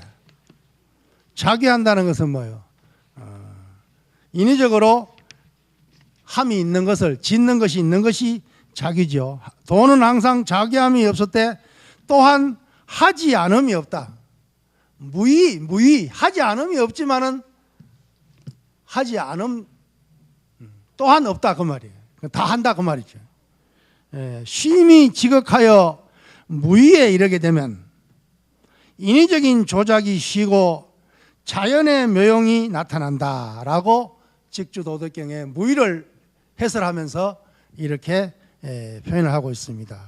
그리고 몽산 스님은 도덕경 제37장에 나오는 무의를 해석하면서 인간의 인위적인 조작을 온전히 쉬는 것이 곧 도의 완성이라고 말하고 있습니다. 애쓰는 마음을 내려놓고 쉬고 또 쉬어서 무의의 경지에 이르게 되면은, 함이 없음의 경지에 이르게 되면은 굳이 나서지 않아도 대자연의 묘용, 천기라 그러죠. 묘용이 스스로 작동한다. 스스로 이루어져 나간다. 앞에서 말한 좌선문에서 언급된 치연작용, 이것이 바로 일맥상통하는 말이다. 특히 도자 도덕경에 나오는 말 가운데 도를 닦는다고 하는 것은 날마다 드러내는 것이니, 드러내고 또 드러내어 무의의 경지에 이르러야 한다. 도덕경에 나오는 말이다. 유명한 말이다 그러죠. 위도 일손 손지우손. 손이라는 것은 비운다는 뜻, 드러낸다는 뜻이에요. 비운다, 드러낸다. 이지어 무의다. 그렇게 되면 무의에 이르게 된다 그 말이죠. 이 구절을 몽산 선사는 휴유의 사상과 완벽하게 겹치도록끔 그렇게 하고 있습니다. 여기서 드러낸다라고 하는 손, 드러낸다는 것을 쉰다는 혀로 변형을 시킵니다. 그래서 무언가를 억지로 더하는 것이 아니라 내면의 분별과 조작을 끊임없이 드러내고 쉴 때 참된 도가 드러난다는 이 가르침은 노자의 드러내고 드러낸다, 손하고 손한다, 원문에 그래 나와 있다 그죠? 손과 드러내고 드러낸다 그 말과 몽산선사의 휴 쉬고 또 쉰다라는 경계가 바로 이것이 바로 두 가지 다 경계를 허물고 한데에 어우러져서 춤을 추는 철학적 합일의 장을 연출하고 있다. 이렇게 말을 할 수가 있습니다. 그래서 이 도자 도덕경을 갖다가 직주하셔가지고 도덕경을 아주 불교의 어떤 선의 가르침으로 펼치고 있는 것이 직주 도덕경입니다. 그래서 여러분들 기회가 있으면은 몽산 선사의 직주 도덕경을 한번 참고를 하시면 좋겠습니다.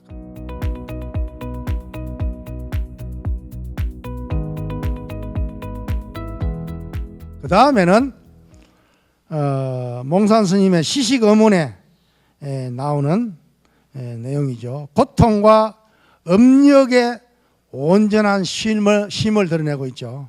그래서 그게 시식 어문에 보면 이런 말이 나와 있어요. 오직 원하옵건대 모든 영가들이시여 생전의 애착과 원한을 일시에 쉬고, 일시 휴학이라고 했습니다. 일시에 쉬고 한 생각 돌이켜 본래의 고요한 성품에 머무소서. 선적으로 우리 시식문이 그야말로 최상승 선의 가르침을 드러내고 있는 겁니다. 이렇게 하고 있죠. 그래서 19쪽에 보면 거기 또 예문이 나와 있다 그러죠. 너희들 홀령들이여 영가들이시여 그 말이죠. 태초 이래로 애욕의 얼매이고 정에 묶여 있었으니, 여기서 애욕 그러면 우리 애욕만 생각하는데 이 애욕 속에는 미워함도 들어가 있습니다. 좋아하는 것만 있는 것이 아니라 애증, 좋아하고 미워하는 것이 그게 애욕으로 들어가 있는 거예요. 정에 묶여서. 특히 우리 한국 사람들은 정이 많아가지고, 정이 많은 것은 큰 긍정적인 일이지만 또한 반대로 정을 잘못 쓰게 되면은 찔찔 짜게 된단 말이지. 그래서 정은 잘 써야 되는 겁니다. 특히 스님들은 정에 냉혹해야 될 것 같지만 정을 잘 써야 돼요. 중생을 향한 교화 방편으로 정을 적절히 잘 써야 됩니다. 그런데 그 바탕은 냉랭해야 됩니다. 정에 끄달려 들어가면은 교화할 중생 대상이 아니라 내가 교화할 대상이 되어버립니다. 그러니까 이 영가들에게 하는 말이, 영가들이시여 태초 이래로 애욕에 얼매이고 정에 묶여 있었으니 일시에 놓아버려라. 일시에 쉬어버리면 곧 해탈을 얻게 된다라고 영가들에게도 역시 죽은 귀신도 사람이 죽어서 귀신 되는 거니까 또 귀신이 태어나면 사람이고 사람이 죽으면 귀신이고 이런 거니까 법문은 다 똑같겠다 그러죠. 그렇게 이야기를 하는 겁니다.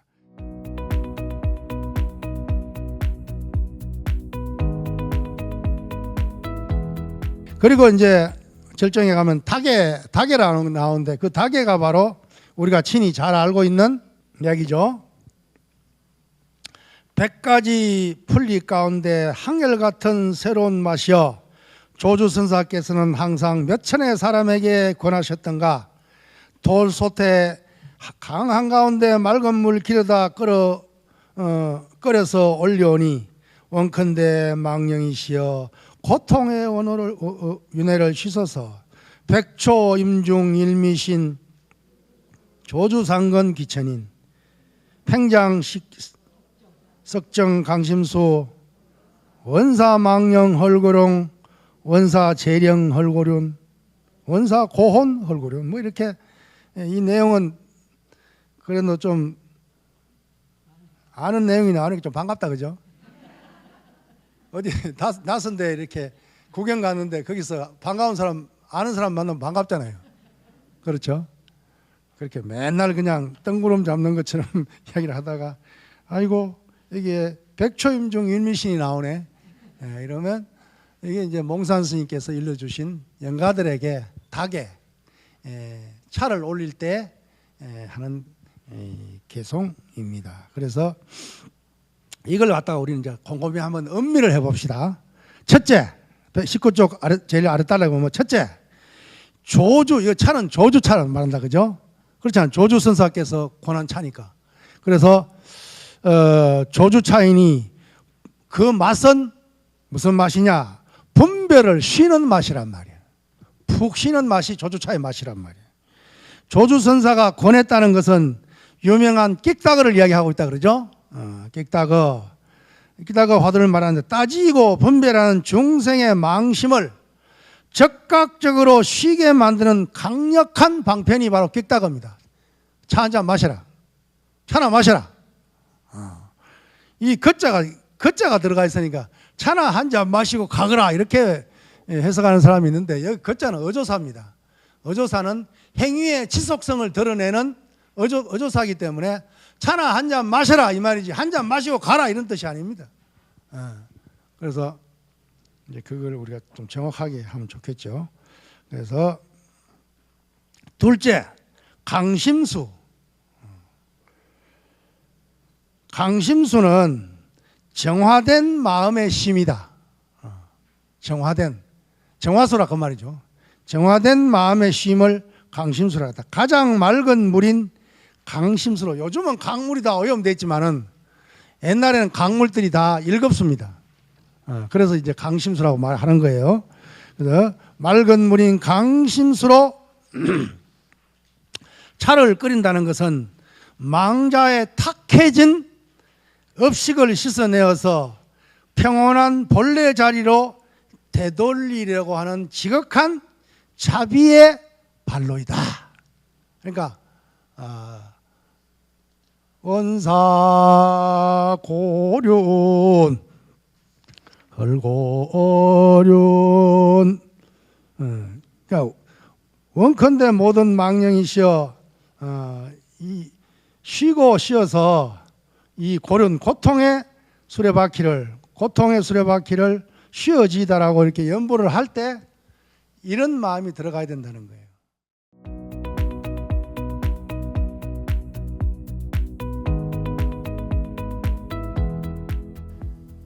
옛날에는 시식 연보를 할 때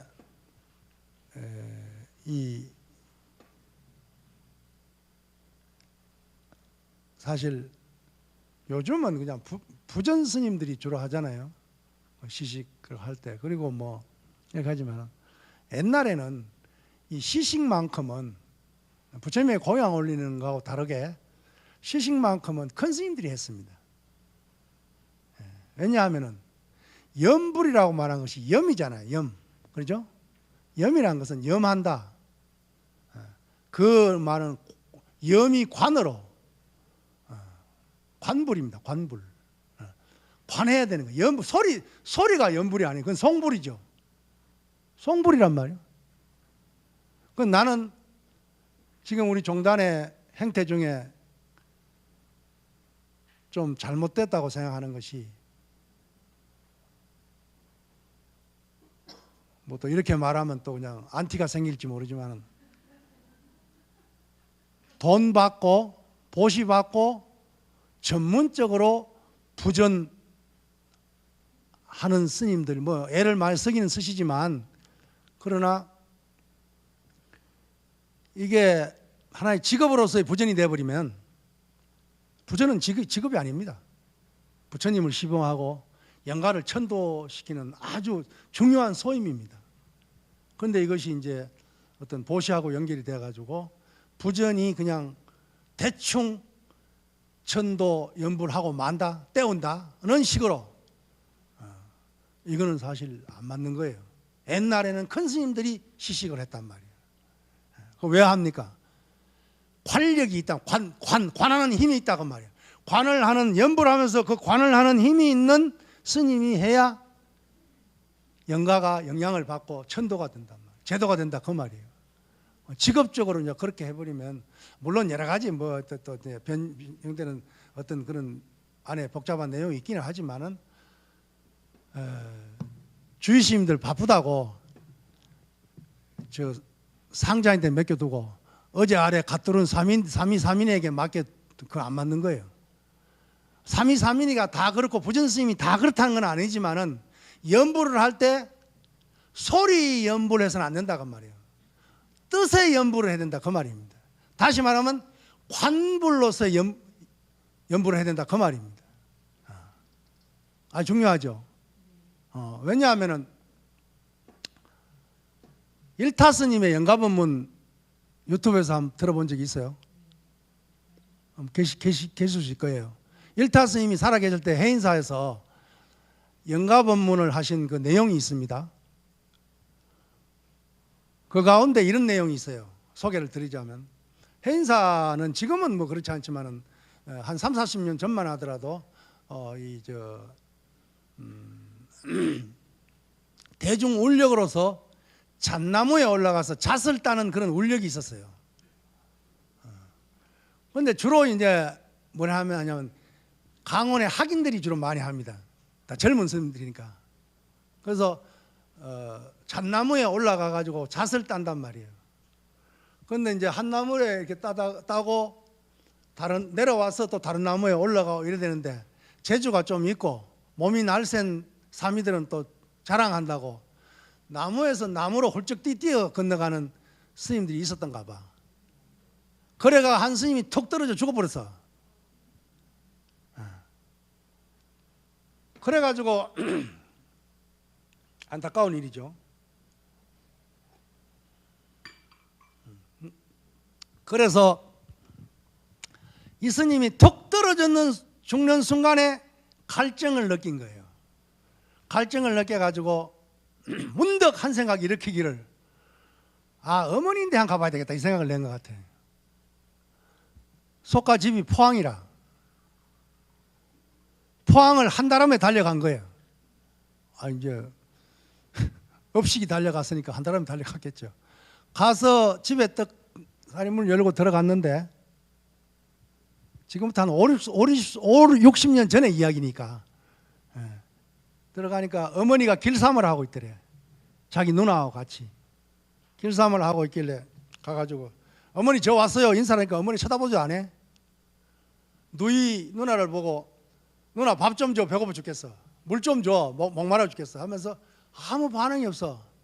반응이 없으니까 이제 이 사미 스님이 좀 밥 달라는데 왜 사람을 보고도 보고 싶어 왔는데 아는 척도 하지 않느냐라고 막 이렇게 어깨를 흔들고 막 이랬단 말이에요.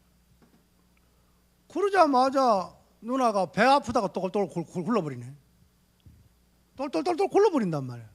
갑자기 그냥. 그래서 어머니가 부엌에 가더니만 바가지 하나 가지고 칼 하나 가지고 나와가지고 바가지를 쓱쓱쓱쓱 하더니만 그냥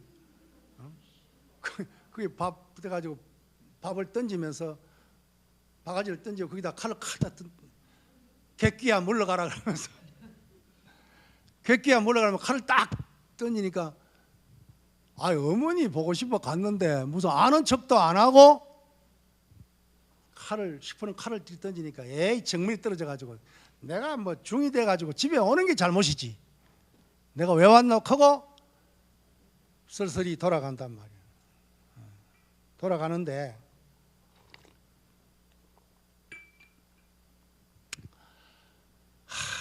어떤 해인사로 돌아가는 중인데, 가야산 어귀에 또 이렇게 들어가니까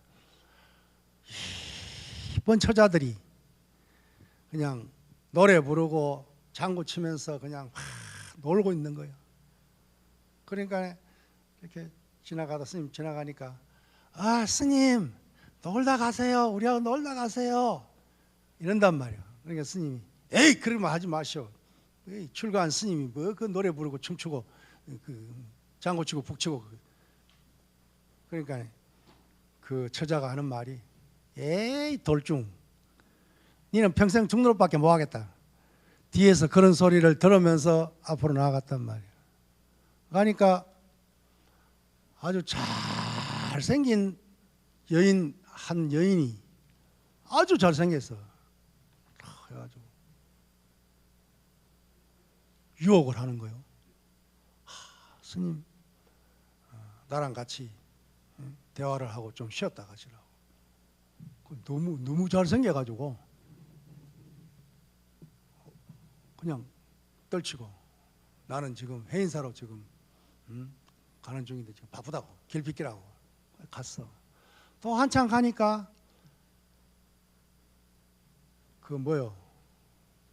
수렵하는 사람은 뭐라 그러지?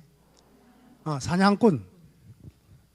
사냥꾼들이 여럿이 있어가지고 막 그냥 노루를 잡아다가 그냥 막 솥에다가 끌리고 막 난리를 지고 이러고 있단 말이야. 그러니까 허이 대사 이거 한 점 먹고 가소 이런단 말이야. 머리에 이렇게 저 수건을 두르고 포수들이라 사냥꾼. 그러니까 에이 종이 어떻게 그런 걸 먹겠어. 그러고서 이제 갔단 말이야. 회사에 또 당도해 보니까 초상이 나 있네. 초상이 나 있는데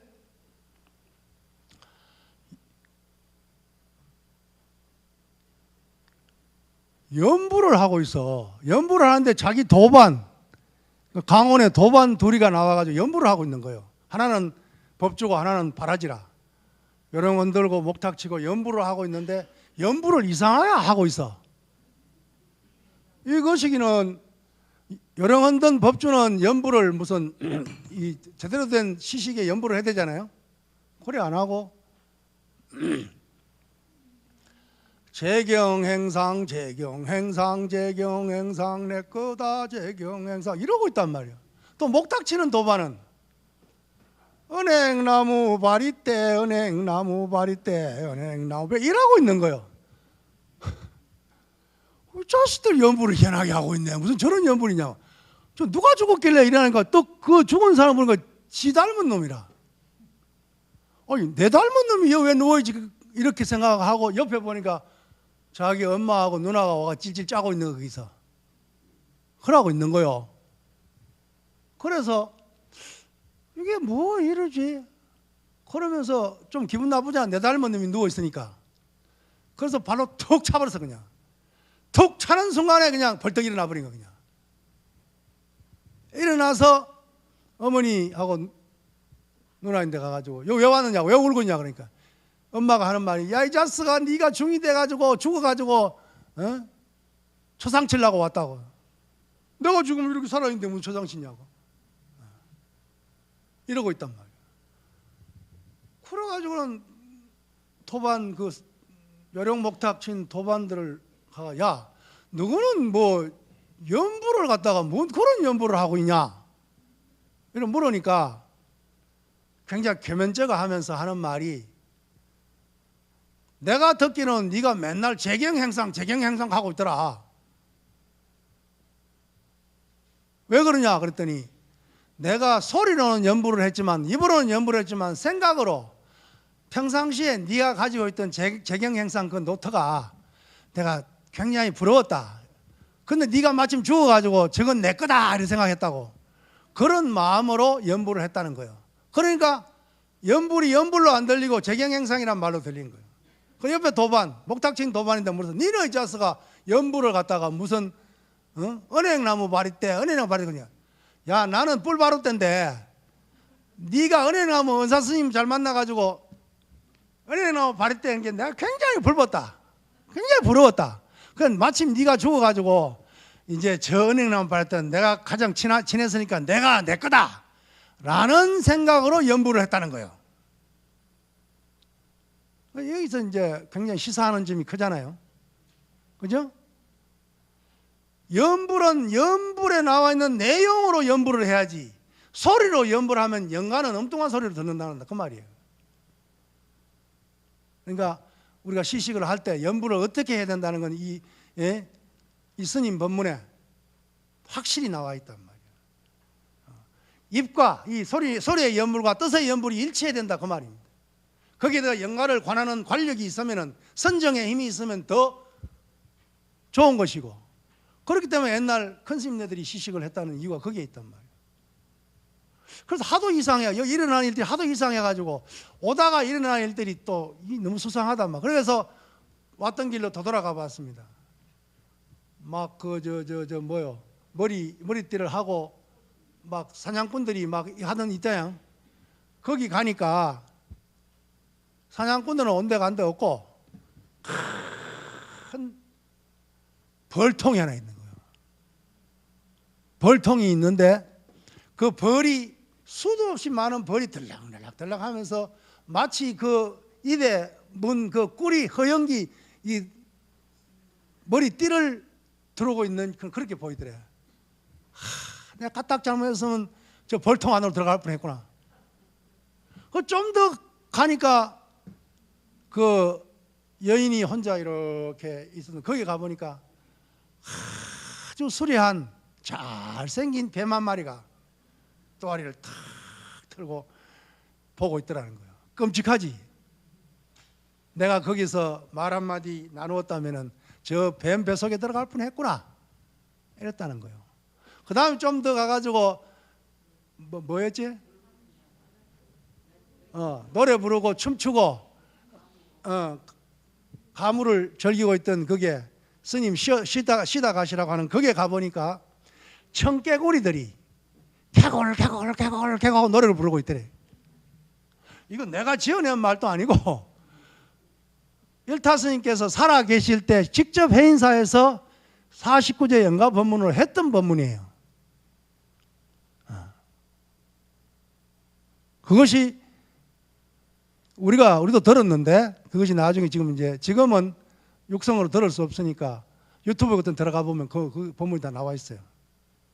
그럼 우리가 연가 천도 시식을 어떻게 해야 된다는 것이 이타스님 법문에 다 나와 있는 거예요. 연부를 어떻게 해야 되고 그리고 죽음의 경계에 갔을 때 어떻게 집착을 끊어내느냐.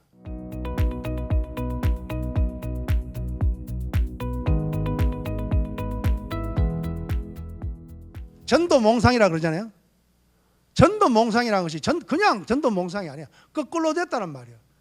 회신가에도 보면 말이에요. 높은 데는 낮아지고 낮은 데는 높아진다는 말이 나오잖아요. 우리가 눈으로 보는 이대로가 아니란 말이에요.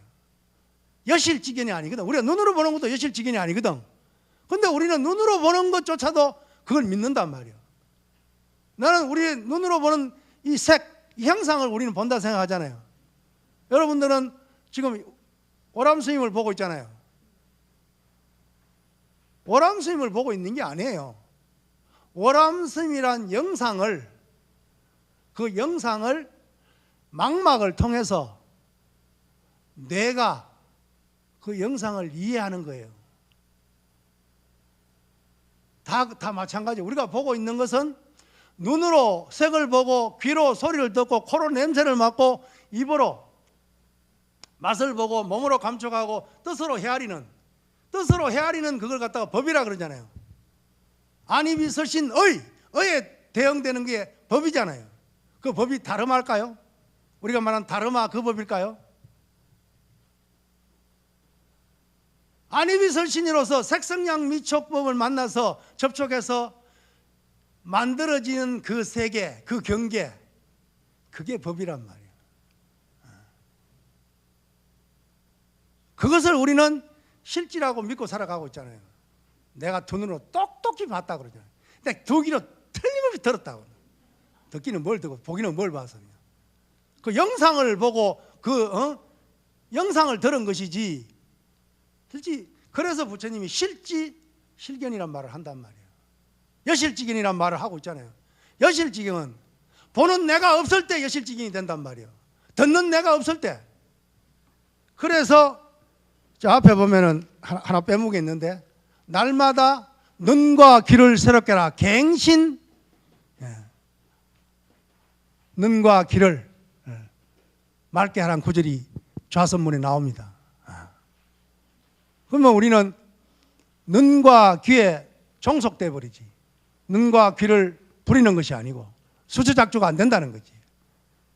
그래서 전도 몽상 가운데서 살다가 또 이것이 몸이 사대로 흩어지고 이 마음이 수상행식으로 각각 분리된다고 한다면은 이 업식이라고 하는 것이 평소에 자기가 지어온 업식으로 보게 되고 업식으로 듣게 되고 이렇게 된단 말이에요. 그러니까 벌이 사냥꾼으로 보이고 독사가 여인으로 보이고 그리고 청개구리가 가무를 하는 가무단으로 보인단 말이지. 이 전도 몽상이기 때문에. 그런 때문에 우리가 평상시에 무심으로 보느냐, 내가 없이, 나라는 실체가 없이 보느냐 듣느냐, 안입이 설신이 색성량 미촉법이라니 18가지 18가지 경계라고 하는 것이 거기에 속으면 안 된단 말이에요. 그래서 깨어 있으라는 소리가 그게 단순한 그냥 잠자지 마라 그 소리가 아니에요. 안입이 설신이 인식 주체가 색성량 미촉법이라는 인식의 대상, 객관 대상을 대했을 때 드러나는 안식 내지 의식의 세계, 거기에 속으면 안 된다는 거지. 그걸 뛰어넘어야 된다. 거기서 벗어나야 된다는 것이지. 그것이 해능 스님이 말한 상과법문이요, 상과법문을 통해서 설해지는 바로 일념수행이다. 이렇게 말을 할 수가 있습니다.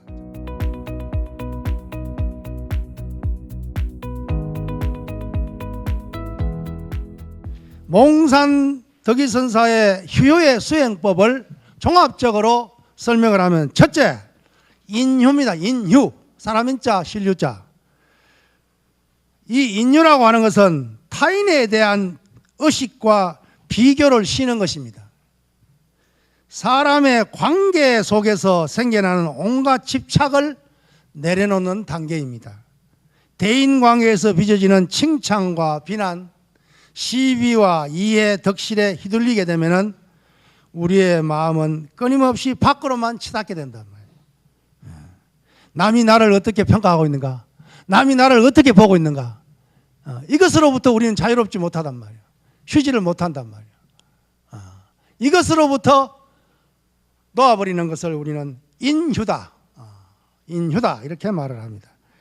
두 번째는 아휴입니다. 아휴, 나자 실휴자, 아휴인데 이는 나라는 굳건한 고집, 아상을 내려놓는 것입니다. 이것이 나다, 내 생각이 옳다, 내가 이만큼 해냈다 라고 하는 악연 내지 아상, 아만, 이것을 내려놓는 것이 바로 아휴의 단계입니다. 몸이라고 하는 것은 내가 아니다. 시수화풍 4대에서 인연으로 잠시 모여 있는 것이 내 몸이다. 그래서 몸은 내가 아니다. 마음은 수상행식, 끊임없이 일어났다 사라지는 것이 마음이란 말이에요. 이 마음 또한 내가 아니다. 그렇기 때문에 몸과 마음을 내려놓고 그 업식마저 내려놓을 때 바로 아휴가 성취되는 거죠. 세 번째는 심휴입니다. 심휴, 마음을 쉰다. 대상을 가리고 선택하는 분별과 계산하는 마음을 쉬는 겁니다. 사량 분별을 쉬는 겁니다. 마음은 끊임없이 뭘 추구하고 있습니다. 이 추구하는 마음을 쉬는 겁니다. 이것은 옳다, 저것은 그러다, 이것은 좋다, 저것은 싫다, 이것을 보고 웃고 저것을 보고 울고, 끊임없이 우리는 뭐요? 마음이 일어났다 사라지는 그걸 따라서 춤을 추고 있단 말이에요. 이 마음 따라 생각 따라 춤추는 이 춤을 멈추는 것을 우리는 심휴다 이렇게 말을 합니다. 네 번째는 의휴입니다. 의휴, 떠디자 의휴. 깊은 무의식으로부터 끊임없이 피어오르는 미세한 망령과 의도마저 쇠된다. 우리는 아래아식을 이야기할 때 함장식이라고 하고, 그렇죠? 함장식이라고 그러잖아요. 모든 업식을 다 갈무리하기 때문에, 저장하기 때문에 함장식이라고 한단 말이에요. 또 다른 말로는 이속식이라고 그런단 말이에요. 그 저장되어 있는 그 업식이 자꾸 다른 걸로 성숙된단 말이에요. 그래서 이속식이라고 그런단 말이에요. 다르게 성숙된다고 이속식이라고 그러고, 또 하나는 지향식이라고 한단 말이에요. 저장되어서 가만히 있는 게 아니에요. 8 아래아식이라는 것이 제6 아래아식으로 끊임없이 영향을 미친다, 지향한다 그 말이에요. 아래아식이 지향하는 것은 육식입니다. 우리의 삶의 전반, 안이비설신의라고 하는 육식으로 끊임없이 지향을 해서 영향을 미칩니다. 그렇기 때문에 이 식마저 미세한 망념, 아래아식의 이 식마저 쉬어버리는 것이 의효다, 이렇게 말을 합니다. 그래서 다시 한번 보면 인유라고 하는 것은 타인의 시선과 세간의 평판으로부터 완벽하게 자유로워지는 것, 아유라고 하는 것은 자신에 대한 맹목적인 고집과 아상을 내려놓고 하심하는 것, 심유라고 하는 것은 시비 분별과 편견을 버리고 만물을 있는 그대로 예여하게 보는 것이다. 의유라고 하는 것은 덧없는 잡념과 망상을 끊어내고 오직 성성한 현재에 머물기다, 깨어있기다, 이렇게 종합적으로 이해할 수 있습니다. 그래서 오늘 오전 강의는 이것으로서 모두 마치도록 하겠습니다.